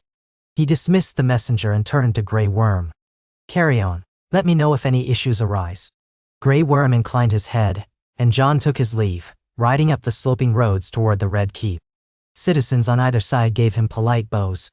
Some still appeared wary. He knew they remembered the day the city burned.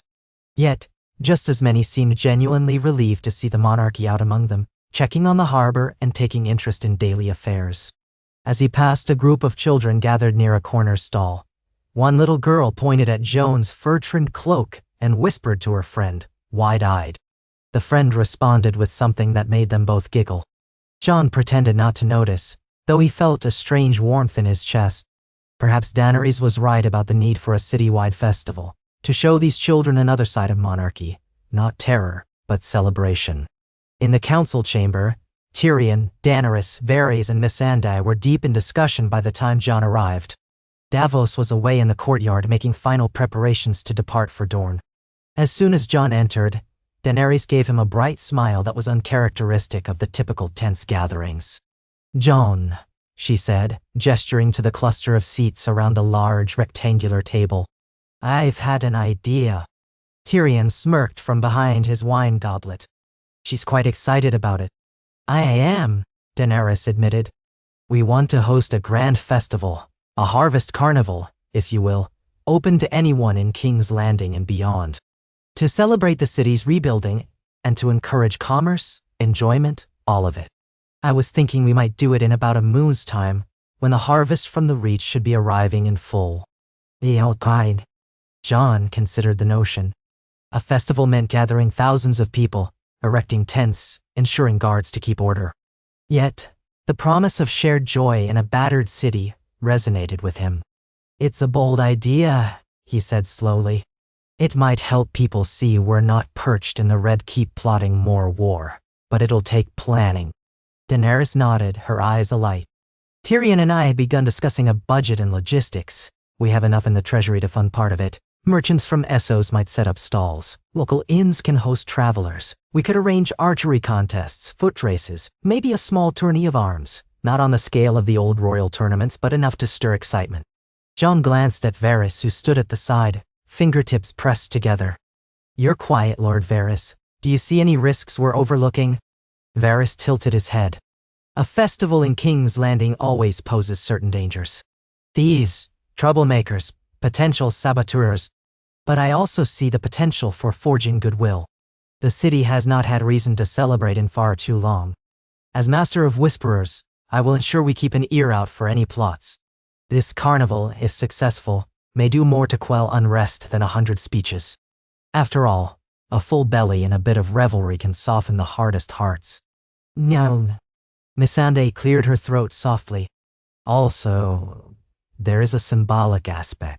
Inviting the common folk and the nobility to celebrate side by side demonstrates that this monarchy values all subjects. It might help further unify the realm, especially if we extend invitations beyond King's Landing. Perhaps even to Dorne, if the current troubles can be contained. Nah way. Daenerys spread her hands, turning to Jon. So, will you support this? I don't want to move ahead without your agreement. Jon smiled, feeling her energy pull him in. Yes, let's do it. A breath of relief and excitement rippled around the table. Tyrion lifted his goblet. Then we have a festival to plan. I propose we call it the Harvest of Two Crowns, or the Twin Crowns Fair, some name that captures the essence of your co-monarchy. The bards will love it. Daenerys and Jon exchanged amused glances and she said, Well, figure out the naming details. For now, let's just make sure we don't bankrupt ourselves in the process. They began discussing practicalities. Tyrion rattled off figures for how many casks of wine might be needed, how many wagons of grain the crown could feasibly distribute for free loaves. Varys promised to dispatch his little birds to glean whether any enemies might try to sabotage the event. Missandei noted that Daenerys should appear in person at key moments, giving speeches or awarding prizes to contest winners. Jon would likely do the same, although he grumbled inwardly at the prospect of so much public display. Before they parted, Daenerys touched Jon's arm.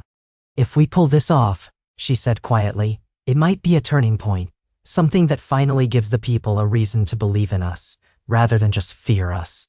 Jon squeezed her hand. Then let's make sure it works. While excitement grew around the upcoming festival in King's Landing, Davos, Gendry, and a contingent of 24 Unsullied set out for Dorne. Their mission was to address the Lion's Fang raids, reassure the Dornish prince of the crown's commitment, and hopefully prevent any further break in alliances. Davos rode at the head of the column, his weathered face set with determination. Gendry traveled beside him, sporting a new hammer, an echo of his father Robert Baratheon's famed warhammer, though Gendry's was lighter and more refined by his own skill as a smith. The road south was long and dusty, winding from the Crownlands through the Stormlands, and then across the narrowest passes toward the Dornish marches. They traveled under flags that bore both the Targaryen dragon and the Stark direwolf, symbolic of the shared monarchy. Initially, the days were uneventful, farms and small towns, watchful but not hostile. As they neared the border region, they began to see signs of skirmishes, burnt farmsteads, scattered bones, the occasional arrow half buried in the dusty road. The locals spoke nervously of the Lion's Fang, describing them as former Lannister men and sellswords who believed House Lannister had been humiliated under Targaryen rule. On the 6th day, the scouting party returned with word that a band of these raiders lurked near a rocky outcropping close to the Prince's Pass. Davos called a halt to plan. We could try to flush them out, he said, but we risk a pitched battle. We're here to keep the peace, not ignite a bigger conflict. Nil, Satcha. Gendry dismounted, brushing dust from his leathers. If they're terrorizing villages, we can't just leave them. The Dornish expect us to do something. Grey Worm, who led the Unsullied, surveyed the horizon. We will attack by night, swiftly. They must not escape. A hush followed. Davos looked at the columns of dust drifting in the desert wind. The sun beat down mercilessly, stinging his skin with each gust of hot air. I'd rather avoid a full-on confrontation if they're hidden among villagers. Let's confirm their location. If they're camped alone, we can surround them. If they've taken hostages, we'll have to be careful. A plan was set. Their best scouts fanned out, including a few cunning Dornish trackers they had picked up along the way. By dusk, word came that the Lion's Fang had made camp near a dried-up riverbed 2 miles north, apparently resting before their next raid. Under the cover of darkness, the Crown's small force approached. Gendry and a handful of Unsullied crept around one flank. Davos and Grey Worm approached from the other. When they were in position, Davos' signal rang out, a single hooted call like an owl. The Unsullied rushed forward with spears at the ready. Gendry's hammer glinted in the moonlight as he advanced. The Lion's Fang raiders scrambled to wakefulness, cursing and fumbling for weapons. Shouts filled the desert night. Within moments, a brief, intense skirmish ensued. A few of the raiders fired crossbows, bolts hissing past the Unsullied's disciplined ranks. One struck an Unsullied in the shoulder, but he pressed on. The clash of steel against spear tip, the thud of Gendry's hammer cracking shields, it all unfolded in a chaotic blur. Outnumbered, disorganized, and taken by surprise, the Lion's Fang found themselves quickly overwhelmed. Some dropped weapons and fled. Others tried to fight to the last. In less than 15 minutes, Grey Worm and his soldiers had subdued most of them, either capturing or killing. One especially brazen raider wearing a battered helm painted with a lion's face lunged at Gendry with a short sword. Gendry caught the blow on his hammer's handle, then drove the raider back, disarming him with a forceful blow that shattered the sword's blade. The man stumbled, fear gleaming in his eyes under the moonlight. "You shouldn't have come here," Gendry said quietly, breathing hard. The raider spat at his feet, but Gendry's next swing struck him in the helm, knocking him unconscious rather than killing him. Gendry glanced around, saw that the other raiders were either captured or dead. Grey Worm was binding one man's wrists with practiced efficiency. Davos arrived, scanning the aftermath. "We'll gather the prisoners, see if they have anything of value to tell us. Then we'll bring them to the Dornish prince. Let him see we're serious about justice." Grey Worm inclined his head, though he seemed disinclined to speak further. The night wind whispered across the desert, carrying the scent of blood and dust. They had done what they came to do, at least in part. The real test would be how Dorne reacted. A week later, they rode into Sunspear under banners proclaiming the Crown's assistance.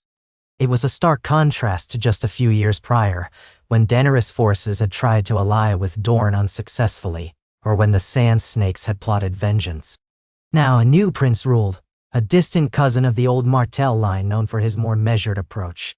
He received Davos, Gendry, and Grey Worm in the throne room of Sunspear, an airy hall with open windows that overlooked the sea.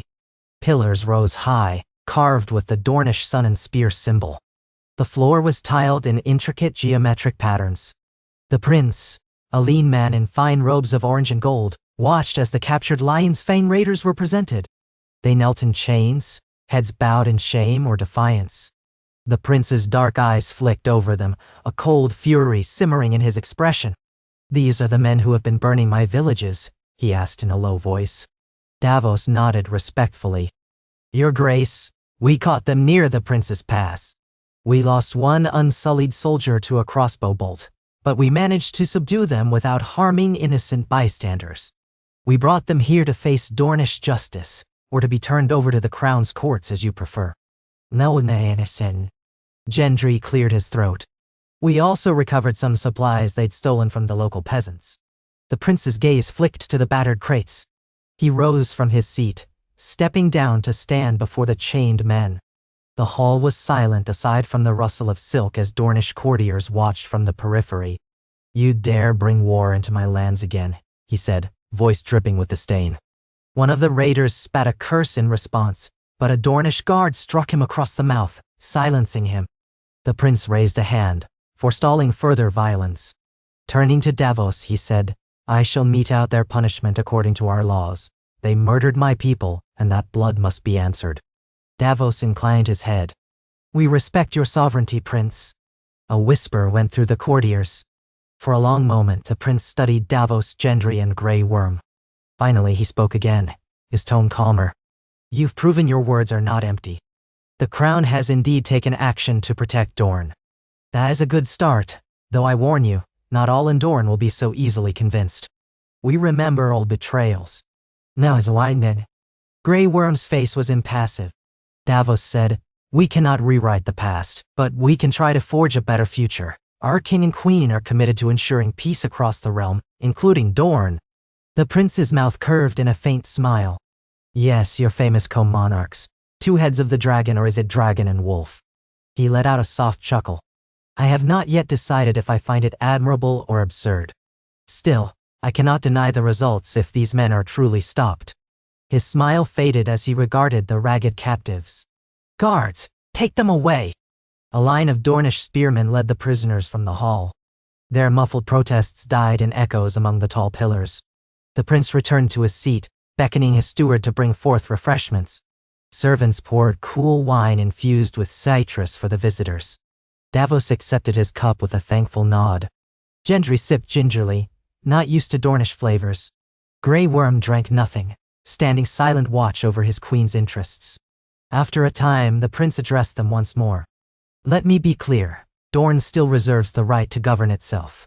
We have not bowed to outside kings or queens easily, but if your monarchy continues to show respect and aid when needed, we may find a path forward. The city of Sunspear may even send an envoy to your upcoming festival. I've heard whispers of a grand event in King's Landing. Davos exchanged a cautious glance with Gendry. News traveled fast. Indeed, the Crown plans a harvest festival next month. All are invited. We'd be honored to host a delegation from Dorne. Now, the prince drummed his fingers on the arm of his seat. We might consider it to see firsthand how this new monarchy truly operates. But, let's be plain, Dorne never forgets when it's slighted. We understand, Davos said, his voice grave. But we hope you'll also remember acts of goodwill. The prince inclined his head. Perhaps we shall. In the days that followed, Davos and Gendry oversaw the final details with local Dornish leaders, returning stolen goods, ensuring the crown's presence did not overstay its welcome. Grey Worm and the Unsullied maintained discipline, never straying into acts that could be perceived as aggression against the local populace. By the time they set out to return northward, they did so leaving behind a measure of uneasy respect. The prince did not vow fealty. Dorne rarely did, but he pledged not to pursue further separation or revolt as long as the crown kept its promises. In these fractured times, that was a victory. Back in King's Landing, preparations for the festival charged ahead like an unstoppable tide. The main thoroughfares were swept clean, or as clean as a city of cramped buildings and open sewers could be. Crews patched holes in walls, repainted doorframes, and hung colorful banners depicting both the Stark direwolf and the Targaryen dragon.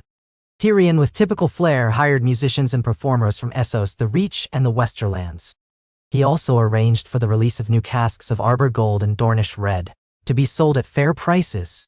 The rumor of a Twin Crowns fair spread quickly. Merchants from other corners of Westeros and across the Narrow Sea started arriving, lured by the promise of eager crowds. On a hot afternoon in the capital, Jon walked the streets with a small group of guards, checking the newly raised wooden stalls where vendors would soon display their goods. The board smelled of fresh-cut lumber, and already bright cloth canopies fluttered in the breeze. Some children darted around, giggling as they snatched glimpses of the king. Jon tried not to feel too self-conscious. He paused when a wiry old man with a missing tooth hailed him. "My king," the man said, sweeping off a battered hat in a fumbling bow. "Is it true that you'll open the festival with the queen by your side? Will there be free bread for the small folk?" Jon offered a measured smile. "The queen and I will be there, yes, and we've arranged for discounted bread. We can't promise to feed the whole city for free, but we'll do what we can to make sure no one goes hungry." The old man nodded vigorously, excitement lighting his weathered face. "That's good. That's mighty good. My grandchildren have never seen a fair. They were all run off or cancelled on account of wars." "Oh." Jon felt a pang in his chest. "Let's hope this is the first of many peaceful celebrations. Enjoy it, good man." They exchanged a few more words and Jon continued on, his guards trailing. Passing a set of shutters that had been newly painted, he overheard a murmured conversation between two women who leaned out a nearby window. They whispered about how the queen was rumored to be kinder now, how the king was said to walk the streets in plain clothes sometimes. One woman said she'd lost family in the fires but could see the monarchy trying to make amends. The other replied that she didn't trust Targaryens, no matter how pleasant their words. Jon walked on, reflecting on how hearts would not change overnight. Still, an undercurrent of hope was there, even if mixed with bitterness. At the Red Keep, Daenerys was similarly busy, meeting with staff to finalize the layout of events. Missandei took notes as Daenerys rattled off ideas for a public audience each morning of the festival. Lords from various regions had already begun sending word of their attendance, from the Vale, from the Reach, from the Riverlands, even from the Westerlands, though that was carefully worded, as many Western lords still harbored ill will. Sansa had written from Winterfell, hinting that she might make the journey if time and weather permitted. The letters from Dorne arrived with more caution, but they did indeed confirm that some envoys would attend. In the midst of these bustling arrangements, Daenerys occasionally stole moments to walk in the castle gardens, ensuring that the newly planted roses and shrubs were tended. She wanted color, fragrance, signs of life. As she strolled one morning, she was joined by Tyrion, who carried a scroll listing all the events slated for the main fairground. Daenerys paused by a patch of bright red flowers. "A festival so grand, I worry we might stoke old resentments," she admitted quietly. Some might see it as lavishness when the realm still heals. Tyrion gave a contemplative hum. A fair concern. But you've also set aside funds for widows and orphans, you're rebuilding critical infrastructure, and you're making sure the festival remains accessible to the poor. It's not a display of tyranny, it's an invitation to unify. Daenerys bent to smell a rose, its petals dewy in the morning light. You're right, it just feels strange to be planning something joyful in a place once drowning in ashes. Tyrion waited until she straightened. That's precisely why it's so important. We can't let the city remain forever mired in sorrow. If we do, the ghosts win. She exhaled. I know. Let's hope we can banish a few of those ghosts with music and laughter. No side Galach saying. At last, the week of the festival arrived. From the city gates to the Red Keep itself, King's Landing, transformed into a kaleidoscope of colors and sounds. Wooden stalls lined the main avenues, selling everything from sugared fruits and pastries to woven fabrics and trinkets from across the narrow sea. Jugglers and musicians roamed, entertaining passers-by. Street performers dressed in motley sang bawdy tunes, children squealed with delight at puppet shows, and the clang of smithy demonstrations competed with the bells from the harbor. Overnight, the capital had become something out of a half-remembered story, a city of festival tents and bright pennants.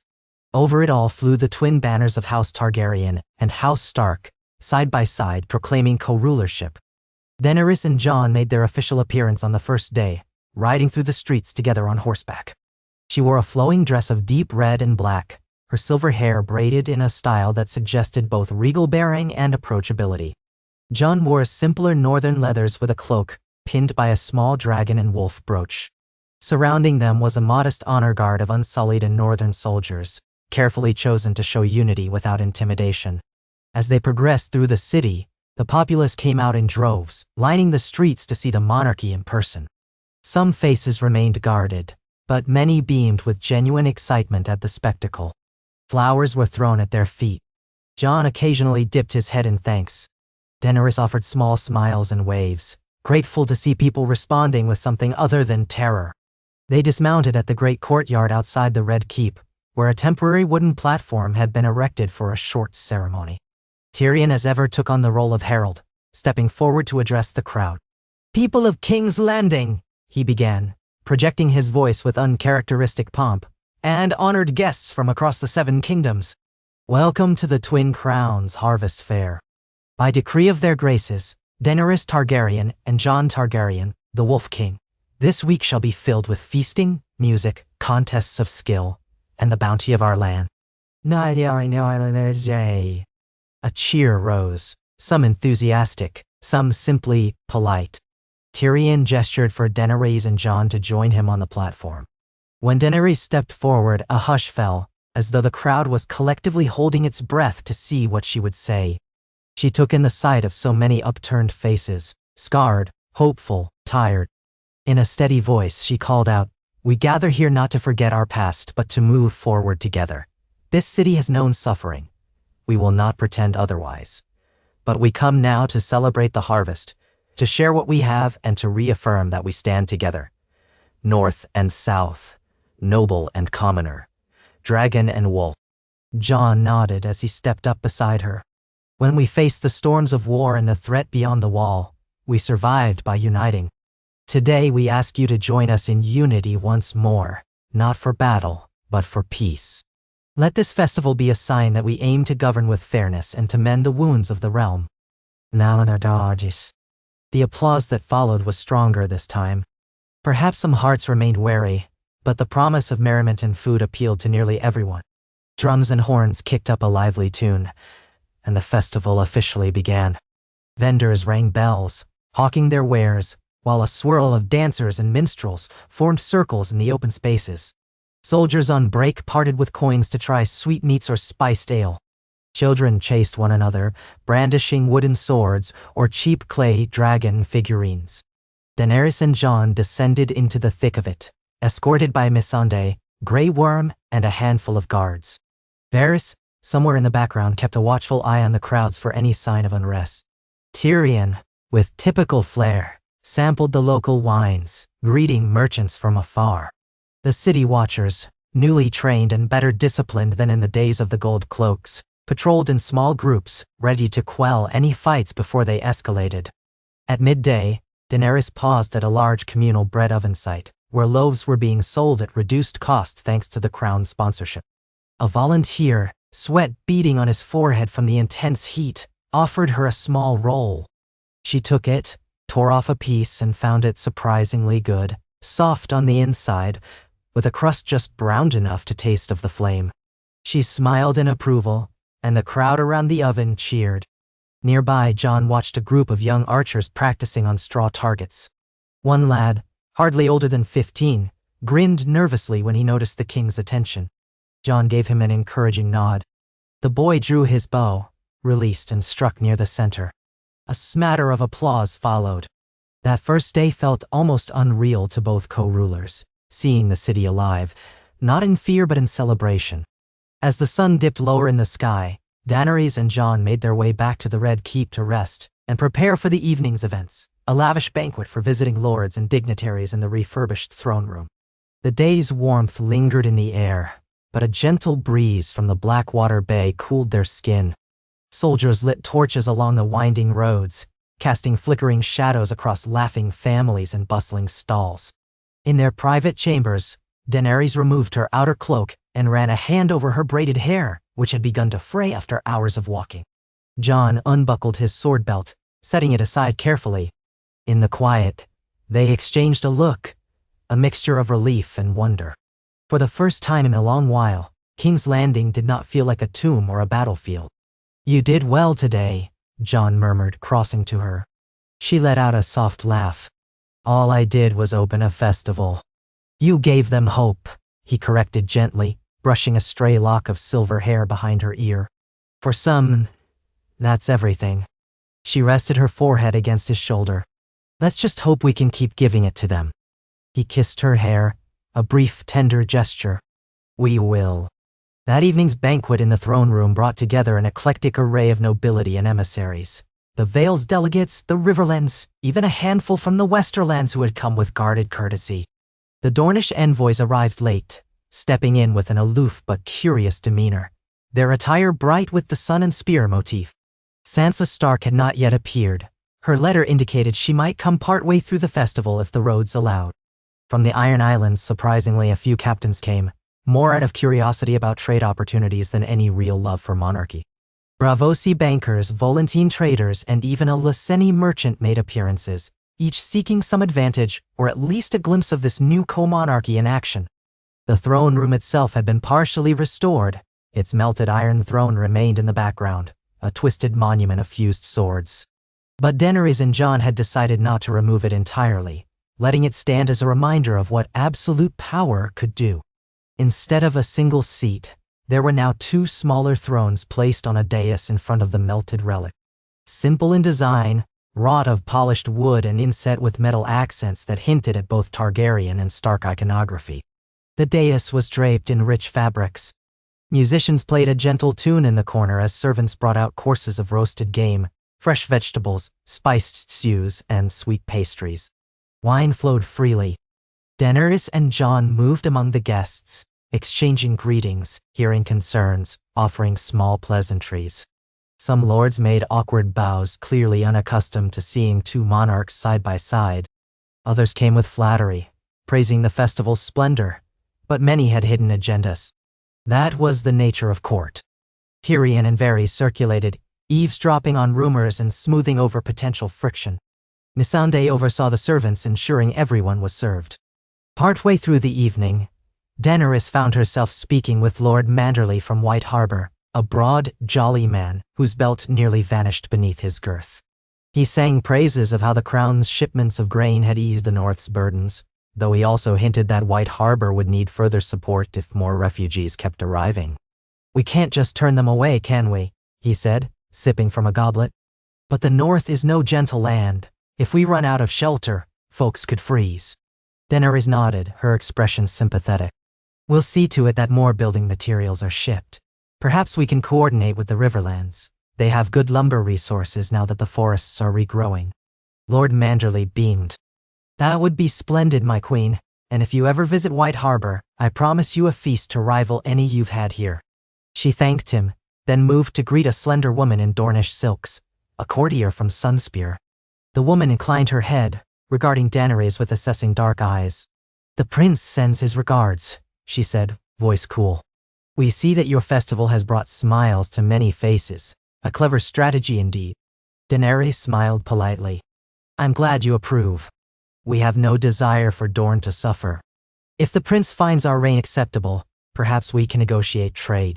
Spices, wines, we'd welcome more Dornish goods in the capital." "Naozair." The woman's lips quirked. "We shall see." And she drifted away, evidently content to observe more than speak. Nearby, Jon spoke with a cluster of lords from the Westerlands, who wore cautious expressions. One among them was a minor Lannister cousin, Lord Anders Lannister, his blonde hair thinning at the temples. He eyed Jon with a mixture of wariness and curiosity, swirling wine in his cup. "Your Grace," he said, "we hear you plan to further reduce taxes on small folk. Some of us rely on those taxes to maintain our holdings. If we cut them too deeply, how do we fund our defenses, our roads?" Jon listened carefully. "The idea is to shift more of the burden onto commerce and trade, which we hope to expand, rather than gouging farmers and laborers. If the harvest is good and trade flourishes, that should offset any reduction." Anders sniffed. "We'll see, I suppose. But the Lannister name carries a certain stigma these days. Many of us are just trying to restore our reputations." Jon dipped his head in acknowledgement. "The crown isn't punishing houses for the sins of past leaders, not if they're willing to work with us. We want a stable realm, not endless vengeance." That seemed to mollify Anders somewhat, though he maintained a guarded posture. As the conversation drifted, Jon excused himself and walked toward Daenerys, who had stepped aside to speak with Tyrion. He caught bits of her conversation, something about the possibility of new shipping routes to Essos. She glanced up, meeting Jon's gaze, and gave a brief nod, an unspoken invitation to join them. Before Jon could do so, the herald at the entrance cleared his throat. "Announcing Lady Sansa Stark of Winterfell." A ripple ran through the crowd. Heads turned. Jon felt a jolt of relief and surprise. He hadn't expected her so soon. Daenerys, too, visibly straightened, her posture a mix of politeness and tension. The tall doors opened fully, revealing Sansa Stark in a gray and white gown trimmed with northern fur. Her red hair was gathered in an elegant arrangement at the crown of her head. Flanking her were a few northern retainers, their cloaks dusted from the road. Sansa swept forward with measured grace. The hush gave way to murmurs of interest. Some recognized her from the War Council days, others only knew her by reputation as the Lady of Winterfell. Jon stepped forward first, a wide smile breaking across his face. "Sansa," he said, striding down from the dais area to greet her. He clasped her hands, noticing the dust on her traveling cloak. "I'm glad you could make the journey." She squeezed his hands in return, her smile small but genuine. The roads were kinder than expected, and the festival banners along the way were quite the sight. Her gaze flicked to Daenerys, who had descended to join them. "Your Grace," Sansa said, dipping into a polite but shallow curtsy. Daenerys returned a courteous nod. "Lady Stark, welcome. We're pleased you could attend." Sansa's eyes were coolly assessing, but her voice remained calm. "It seems you've turned King's Landing into a spectacle of color. I've never seen the city quite like this." Daenerys managed a slight smile. "We're trying to show a different face of monarchy, one that doesn't revolve solely around war." Sansa inclined her head, then looked at Jon. "And how do you find it, brother, ruling side by side like this?" Jon glanced between them. "Challenging, but it's working, Sansa. The city is calmer than I've ever seen it, and people are starting to hope again." Sansa gave the barest hint of a nod. "I see. Then let's see if hope can spread beyond these walls to the rest of the realm." She offered no hostility, but there was a distance in her tone. Jon understood that trust came slowly to Sansa, especially where Targaryens were concerned.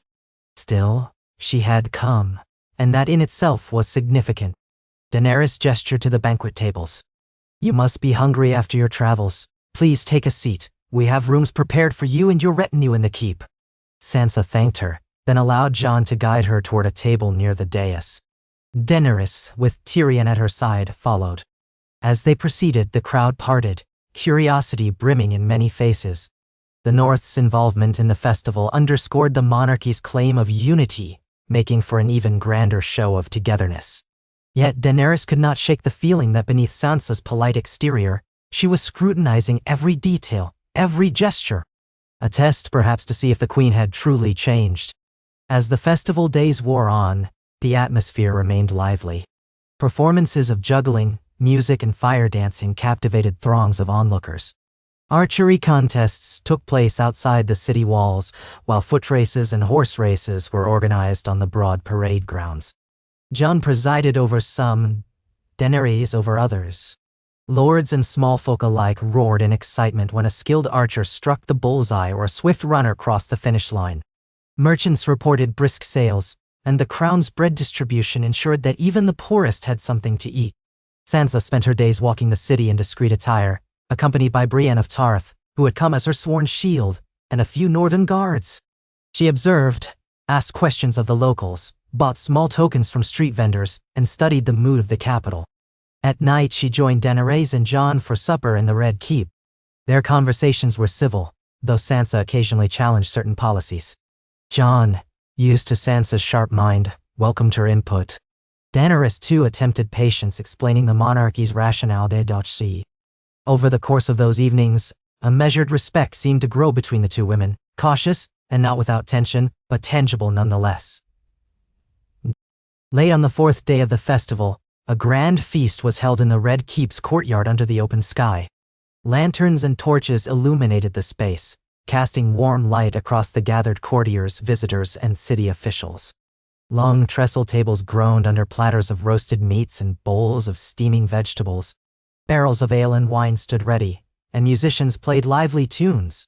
Overhead the stars shone bright, unobscured by dragonfire or smoke. Daenerys and Jon arrived together, walking past the mingling crowd to the high table. Sansa, Tyrion, Varys, Missandei, and a few other key figures joined them. Gendry had returned from Dorne and now sat among them, discussing the success of their raid. Davos was off somewhere, ensuring the city watch kept a gentle but firm order. Partway through the feast, Tyrion stood and clapped his hands for attention. Conversation hushed. "My lords, ladies, honored guests, and good folk of the city," he called out, voice carrying across the courtyard. "We have drunk, feasted, and reveled these past days in a spirit of unity. Tonight, let us add a bit of friendly competition, with a short round of toasts." A ripple of laughter moved through the assembly. Tyrion loved his toasts and everyone knew it. He lifted his goblet, an impish grin on his face. "First, let us toast the Co-Monarchs who made all this possible, King Jon Targaryen and Queen Daenerys Targaryen, who have shown that even in the ashes of war, we can find renewal." Glasses rose, and a hearty cheer went up. Daenerys sipped her wine, scanning the courtyard. She saw a spectrum of expressions, some genuine, others polite, a few grudging. Still, the tide of noise felt welcoming. Tyrion continued. "Next, a toast to all who journeyed from afar to witness the festival, lords of the Vale, the Riverlands, the North, even the Iron Islands and Dorne. May this gathering be a step toward lasting peace." More cheers. Wine sloshed, and some already tipsy guests whooped. The music swelled briefly, then quieted as Tyrion signaled for one final toast. "And let us not forget the small folk of King's Landing, whose labor rebuilds these streets, whose faith endures. May the crown never again fail in its duty to protect and cherish them." The resultant roar of approval was the loudest yet. Daenerys felt a pang in her chest. Memories of the day she had failed them, the day the city had burned. But here they stood, forging something new. She and Jon raised their goblets in unison, solemn and hopeful at once. As Tyrion sat down, a group of minstrels began a spirited tune. People rose to dance in the open courtyard. Nobles partnered with lesser knights, visiting emissaries with local ladies, the swirl of color and motion weaving a tapestry of possibility. Sansa, for her part, watched from the high table, quietly sipping her wine. Daenerys noticed and leaned over. "Will you join them on the floor?" Sansa gave a small smile. "Perhaps later. I'm enjoying the spectacle for now." Daenerys nodded, half relieved to remain seated herself. She glanced at Jon, who was politely declining an offer to dance from a laughing noblewoman. He caught Daenerys' eye and shrugged as if to say, "People are eager to celebrate." She beckoned him over, and he settled beside her. Night wore on. Lanterns glowed brighter against the deepening sky. The crowd was warm with wine and camaraderie. Laughter and flirtation swirled in every corner. Eventually a hush fell as a group of traveling players took the stage to perform a short comedic act, poking fun, gently, at the notion of a king and queen who shared a throne. The crowd tittered, glancing at the dais to gauge the monarch's reactions. Daenerys and Jon exchanged an amused look. They allowed it. Humor, even pointed humor, was part of a freer realm. When the performance concluded, applause broke out, though some lords were clearly uncomfortable with the jabs. Daenerys laughed softly, leaning toward Jon. "Did you ever think we'd be the subject of comedic plays in King's Landing?" He shook his head, an incredulous grin tugging at his lips. "I never thought I'd be called king." She laid a hand atop his. "Nor I, queen, in this manner. But here we are." They lingered a moment, enjoying that shared sense of wonder. Then Sansa leaned closer, voice pitched low so only they could hear. "You know, it's not a bad sign that they can make light of you openly. Means they don't fear you as they once did." Daenerys met Sansa's gaze. "I'm beginning to see that." She hesitated. "Does it soften your opinion?" Sansa tilted her head. "I see an effort to be better. There's still much to atone for, but the North respects tangible acts of good. Keep doing this, truly caring for the people, and perhaps one day the North will wholeheartedly stand behind you. For now, I remain cautious." Daenerys appreciated her honesty, even if it stung a little. She nodded. "Caution is wise. The realm's unity is fragile." Their conversation paused when a hush rippled through the courtyard. The music halted. A city watchman hurried in, speaking quickly with Davos, who had just returned from a patrol. Davos frowned, then strode to the dais, calling out, "Your Graces, we have word of a disturbance outside the city gates. Seems a group of masked individuals is making trouble, talk that they want to disrupt the festival." A hush fell over the crowd, tension crackling. Daenerys and Jon exchanged a sharp glance. Sansa straightened, eyes narrowing. Tyrion and Varys exchanged worried looks. Jon stood immediately. "Masked individuals? Bandits?" "Nothing." Davos shook his head, stepping closer so the rest of the courtyard wouldn't overhear. "Could be remnants of the Faithful Lion, or some other breakaway group. The watch says they've set up a blockade on the main road, threatening travelers coming in for the fair." Daenerys rose, her jaw tightening. "How many are there?" "Hard to say. Perhaps 24, armed with swords, some crossbows. They're calling for the city to reject Targaryen rule, chanting old slogans about the rightful Westerosi bloodlines." Davos' gaze flicked to the crowd who watched anxiously. "We could send the watch or a small force to handle them before it escalates." Jon's voice was low. "We need to end it peacefully if possible. We can't let them see us as tyrants again, but we can't allow them to frighten or harm visitors." Daenerys nodded firmly. "Agreed, I'll go with you." Tyrion's eyes widened. "Your Grace, is that wise? You might become a target." She set her shoulders. "If we hide behind walls each time someone challenges us, we'll be no better than the tyrants they claim we are. A show of direct involvement might diffuse the situation." She glanced at Jon. "But not bring dragons. That could provoke them." Jon ran a hand through his dark hair. "Right. No dragons. We'll take a small guard." Sansa interjected. "Let me come. If they see a Stark with you, it might help. Some of these rebels spout nonsense about the North or old grudges. My presence could show them we're united." Daenerys hesitated, but Jon nodded at his sister. "All right, but we keep you safe." Missandei, Tyrion and Varys looked concerned, but none objected. The monarchy's strength lay in presenting a united front. Already, the guests at the feast murmured in worry. The music had ceased. Daenerys raised her voice to assure them. "There's a small disturbance outside the gates. We'll resolve it swiftly. Please, continue to enjoy the festivities." She doubted many would, but it was better than leaving everyone in suspense. Grey Worm and a detachment of Unsullied, along with some northern soldiers, assembled quickly. In a matter of minutes, Daenerys, Jon, and Sansa rode out through the bustling streets. Citizens parted to let them pass, alarmed to see the monarchy departing in the middle of the celebrations. Anxiety buzzed in the air. Torches and lanterns lit the route. When they reached the main gate, they found it half closed, guarded by city watch. The captain saluted, face grim. "They're just beyond, my queen, my king," shouting demands. Daenerys dismounted, as did Jon and Sansa to touch. Grey Worm signaled his men to stand ready. Torches cast flickering light across the ancient stones of the gatehouse. From beyond the gates, faint voices rose in a ragged chorus. "No dragons in Westeros? Down with the usurper queen! Remember the lion's pride!" Jon and Daenerys exchanged a determined look. Sansa's face was set. They moved forward, stepping beyond the gate. Outside, in the glow of moonlight, a cluster of about 20 figures in tattered cloaks and crude masks stood across the road, forming a shaky barricade of overturned carts. At their front was a man wielding a sword, his face hidden behind a half-broken lion mask. "Halt!" Grey Worm ordered, the Unsullied forming a line at Daenerys' side. The masked man spat at the ground.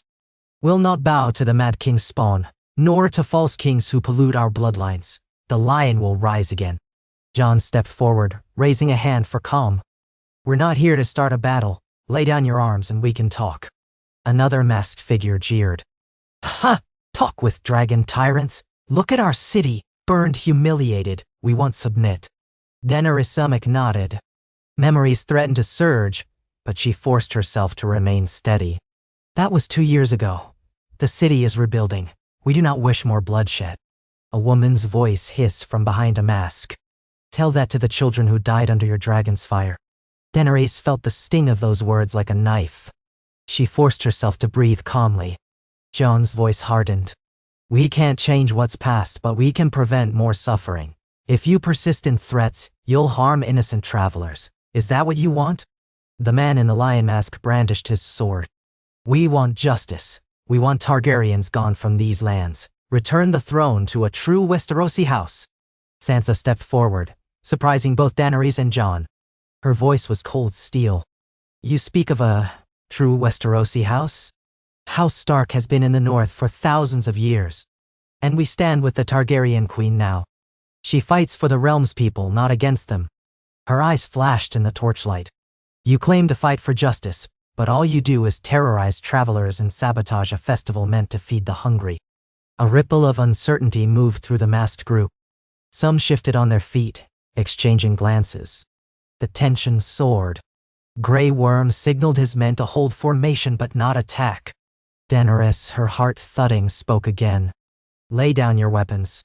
We will grant clemency. You can speak your grievances before the crown or go in peace.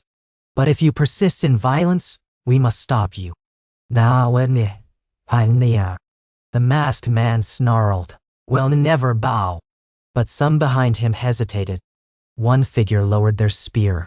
Another slowly backed away from the barricade. Jon advanced another step, his hand resting on the pommel of his sword. "Don't throw your lives away. The war is over." The man with the lion mask let out a ragged cry, raising his sword as though to charge. But before he could move, Grey Worm and 2 Unsullied lunged in a swift, disciplined maneuver. One spear knocked the sword aside, another struck at the man's legs, bringing him down without delivering a fatal blow. He hit the dirt with a choked gasp. The tension broke. Half the group turned and fled into the darkness, discarding weapons. The rest threw down their arms or knelt to surrender. The city watch poured out, binding wrists and clearing the crude barricade. It was over in moments. Dust and the tang of sweat hung in the night air. Daenerys exhaled slowly, relief mingling with sorrow. Another group of people consumed by bitterness, by vengeance. She watched as the lion-masked man groaned in pain, pinned by an unsullied soldier. His mask had cracked, revealing a gaunt face with wild eyes. He spat a curse, tears trailing down his cheeks. "Traitors, false king, false queen, you'll never wash the blood from your hands." Sansa stood near Daenerys, eyes fixed on the man. "It seems your hatred has cost you your freedom," she said softly. "We all carry scars, but if you cannot see that things can change, you doom yourself." Daenerys stepped forward. "Take him. We'll see that he's given a trial. The others who surrendered shall have a chance to speak their piece." Enough killing. Nay. Grey Worm inclined his head, hauling the man to his feet. The watch began to escort prisoners into the city, while Daenerys and Jon supervised the clearing of carts from the road. Sansa quietly assisted, directing northern guards to calm any travelers waiting nearby. After a tense quarter hour, the route was reopened, the blockade dismantled, and the monarchy prepared to return inside. Daenerys felt a lump in her throat as she mounted her horse. She could still hear the man's rasping curses, see the raw fury in his eyes. The war might have ended on the battlefield, but in the hearts of some, it still raged. Jon reached over and squeezed her hand. "We did what we had to," he murmured. "Without needless bloodshed." She nodded, tears threatening at the edges of her vision. "I know," she whispered. "But it doesn't erase the guilt, does it?" He shook his head. "No. But maybe someday enough goodwill." Sansa rode beside them in silence, the torches lighting their path back to the keep. She spoke at last. "You gave them a chance to surrender. Some took it. That's more than some rulers would have done." Daenerys blinked, turning to Sansa. "Thank you." Sansa's expression was inscrutable in the flickering light. "I speak only the truth." They rode into the courtyard, where uneasy murmurs had spread among the guests. As Daenerys dismounted, Tyrion approached, brow creased. "A small rebellion quashed?" Jon nodded. "They surrendered or fled, no major casualties." Tyrion exhaled, relief evident. "Good. Then let us salvage what remains of the evening if possible. The festival need not be overshadowed by a handful of fanatics." "No." Daenerys handed her reins to a stable hand. Her mind churned with the events of the night, the man's accusations echoing in her head. She forced herself to refocus on the present. The festival was a testament to how far they'd come. And yet, reminders of old wounds lurked beyond every gate. Jon turned to her, reading her expression. "Are you all right?" She mustered a nod. "I'll be." Then, with a deep breath, they headed inside together. Laughter and music resumed as courtiers tried to recapture the night's festivities. But in Daenerys' heart, a solemn note lingered. Peace was a fragile construction, a constant act of building and rebuilding. She glanced at Sansa, who offered a faint, understanding look. Even if suspicion lingered between them, in this moment they shared a realization. Leadership meant carrying both the hopes and the hatred of the realm. In the days that followed, the festival continued, albeit with heightened vigilance. The city watch and Unsullied patrolled thoroughly, ensuring no further disruptions. The captured rebels were held for trial, during which some pleaded that they only joined out of despair. Daenerys and Jon tried to balance justice with mercy, executing only the ringleaders who had murdered travelers, imprisoning others for a set term, releasing a few who had not harmed anyone and truly repented. It was a delicate line to walk, and not everyone was satisfied. But the city, by and large, heaved a sigh of relief that the trouble had been contained. Sansa prepared to depart for Winterfell at the festival's end. On her last night in King's Landing, she dined privately with Jon and Daenerys in a small solar above the courtyard. Candles flickered, casting soft light against the stone walls. The conversation drifted from festival highlights to the situation in the north. Finally, Sansa set her cup down, looking at the two Co-Monarchs. "You asked earlier, Daenerys, if my opinion has softened," she began. "I can't forget the city's suffering, and I don't think you can either. But I see genuine effort now. If you continue on this path, helping people, listening to counsel, balancing power between you, I believe you might bring lasting peace. For the North's part, we'll stand with you, so long as you stand with us." "No." Daenerys swallowed, feeling gratitude swell in her chest. "Thank you, Sansa. That means more than you know." Sansa nodded, then turned to Jon. "You've changed too. Less haunted, perhaps, or maybe just differently haunted." She managed a faint smile. "I'm proud of you, brother." Jon's eyes glistened. "I never wanted a crown, but I want to do right by the realm. Especially by the North." "No." A quiet moment passed, heavy with unspoken emotions. Then Sansa rose, smoothing her skirts. "I'll ride at first light. We still have much to do up there, but I'll send ravens to keep you informed, especially about White Harbor's situation." Daenerys rose as well. "Safe travels, and know that you're always welcome here." Sansa gave a formal nod, then made her way to the door. She paused, looking back at them. "For whatever it's worth, I believe in what you're trying to do. Keep believing in it yourselves, and you may succeed." With that, she slipped out, leaving Daenerys and Jon alone in the warm glow of the solar. The silence stretched. Jon exhaled slowly. "I'd call that a breakthrough, considering how she felt before." Daenerys approached him, threading her arm through his. She gazed out the narrow window where she could see the city lights twinkling in the distance. "We still have so far to go." He rested his hand over hers. "So we keep going, together." She leaned her head against his shoulder, allowing herself a moment of contentment. Despite the night's troubles, the festival had shown them a glimpse of what could be, a realm united not by fear, but by shared celebration. There were enemies still lurking, old wounds still festering. But as dawn approached, Daenerys felt a cautious hope stirring within her. The city below was not silent. It hummed with life, with possibilities. And so did the realm. In the gentle hush of the Red Keep, she let herself imagine a future where two crowns might guide Westeros towards something it had rarely known, a genuine peace. When the festival finally concluded, merchants and visitors departed by the hundreds, their carts loaded with profits and memories of a king's landing they barely recognized. The city exhaled. Jon and Daenerys oversaw the dismantling of stages, the paying of musicians, the final distribution of bread to the poorest districts. Even as the last of the colored banners came down, the spirit of the carnival lingered in the city's conversation. Many said it was the greatest festivity in a generation. Others, the only festivity they'd ever experienced. The monarchy's popularity rose, though skeptics remained. Word of the attempted disturbance outside the gates spread, fueling a new swirl of rumors about rebellious pockets. But the fact that it had been swiftly contained and handled with relative mercy also shaped the narrative. Some who once despised Daenerys found themselves reconsidering, if only slightly. In the quiet weeks following, routine governance resumed. Jon spent time reviewing the city's defenses, ensuring the watch was well trained. Daenerys focused on reorganizing the crown's finances, mindful of the ongoing reconstruction. Letters came from the north, the Vale, the Riverlands, bearing news of trade pacts, local harvests, minor disputes. From Dorne, a short missive arrived, stating that the prince was pleased to see the monarchy invests in public welfare and hinting at further dialogue. Tyrion said, half in jest, "You've done more to charm the realm with a single festival than many kings do in a lifetime." But Daenerys reminded him that it wasn't a final victory.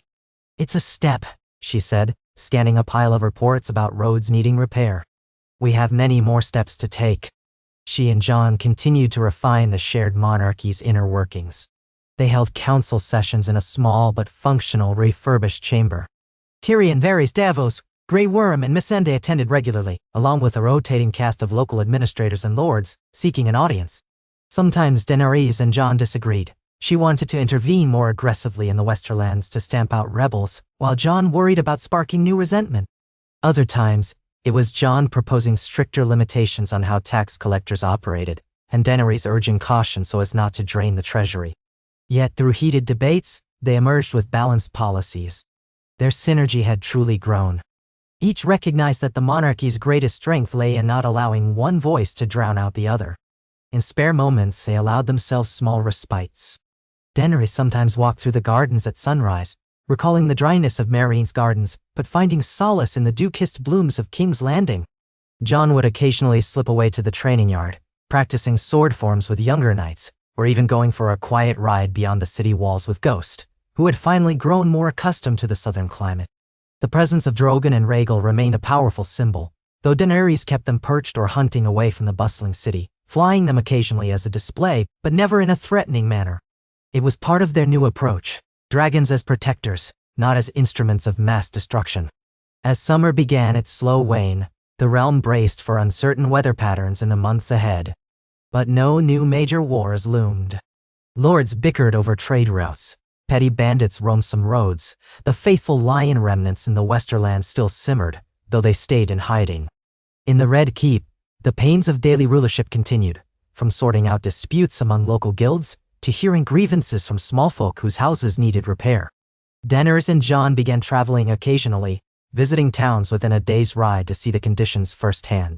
Everywhere they went, people gathered to watch the monarchy in action, still uncertain if they should kneel in awe or greet them with the laughter that had begun to characterize this new era. One crisp morning, as Daenerys concluded a meeting with a group of tradesmen, she found Jon waiting in the corridor, leaning against a column. He looked preoccupied, a sealed letter in hand. She approached, noticing the wax sigil, House Bolton or what remained of it. Her brow furrowed in confusion. Bolton? They were stripped of titles and lands after Ramsay's atrocities, weren't they? Jon nodded. This letter's from a distant Bolton cousin. Apparently he's petitioning for the right to reclaim a minor keep in the north, claiming he never partook in the family's crimes. Daenerys sighed. The Boltons were a name synonymous with cruelty. And you, how do you feel about it? Jon tucked the letter away. If he truly had no involvement, maybe he deserves a chance. But the North remembers. Sansa especially. She might not be pleased. He lowered his voice. Still, we're trying to be just to all, even names that once brought terror. She laid a hand on his arm. We'll discuss it with Sansa. If the man shows genuine contrition and can produce witnesses to his innocence, perhaps there's a way. But it must be handled carefully. He nodded, grateful. Agreed. Taking her hand, he added, I also received word from Gilly and Sam in Old Town. Sam's continuing his efforts to rebuild knowledge lost in the war. Seems he's got novices copying old manuscripts to be sent to various libraries around Westeros. Daenerys brightened. That's excellent news. A realm that shares knowledge might avoid repeating mistakes. Jon squeezed her hand. Exactly. He paused, scanning her face. You seem a bit weary. Too many meetings? She shrugged, offering a small smile. It never ends, does it? No, he said softly. But we knew that when we took on these crowns. Come. Let's find a moment of quiet before the next crisis finds us. They made their way to a secluded balcony overlooking the sea. The morning sun glimmered off the waves, and a fresh breeze ruffled Daenerys' silver hair. Jon leaned on the stone parapet beside her, inhaling the briny air. For a moment, they simply let the wind caress their faces. The city sprawled behind them, a patchwork of red roofs and winding lanes. Even from this distance, they could hear the distant clamor of workers, carts, and daily bustle. Daenerys exhaled a long breath. Sometimes I wonder if we'll ever truly be free of the shadows of the past. Jon glanced at her. The city burned.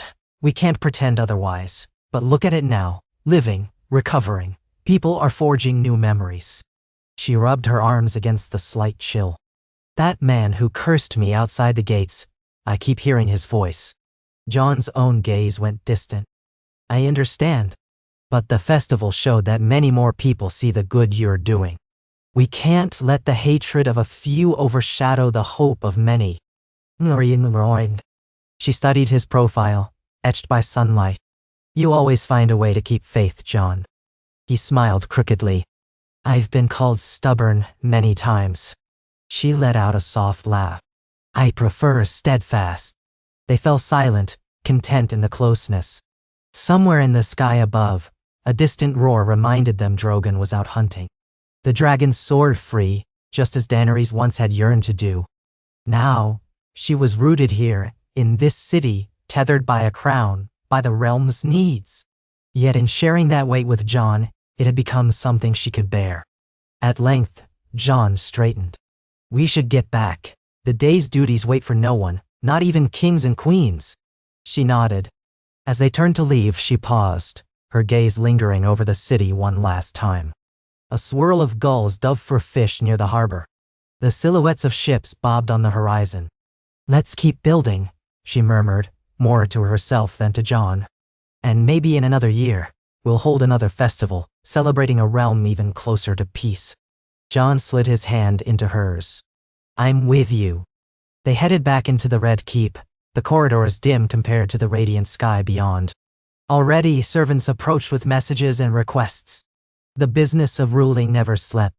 But as Daenerys walked beside Jon, she carried within her that brief moment of morning sunlight, a reminder of why they strove so hard.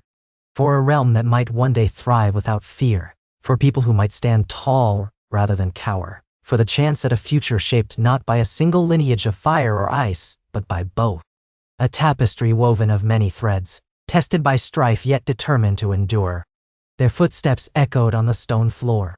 Somewhere below, in the city's streets, a child clutched a wooden dragon toy while telling a younger sibling about the queen who once burned the city, but was now rebuilding it. Around the corner, a group of travelers from Essos haggled with local fishmongers, forging new trade connections. And across Westeros, rumors spread of a monarchy that listened, that fought not for a single claim but for the realm entire. A monarchy that might yet break the wheel of endless devastation. In that rhythm of everyday efforts, the twin crowns persisted. From dawn to dusk, from harvest to harvest they carried on, leading, listening, learning. The ghosts of the past still whispered, but the living voices of the present grew louder, singing of roads repaired, of children fed, of hearts that dared hope. And so the realm continued its slow, stumbling journey toward something resembling peace, guided by a king and queen who had discovered that the throne was less about one seat of melted swords and more about the people they served together.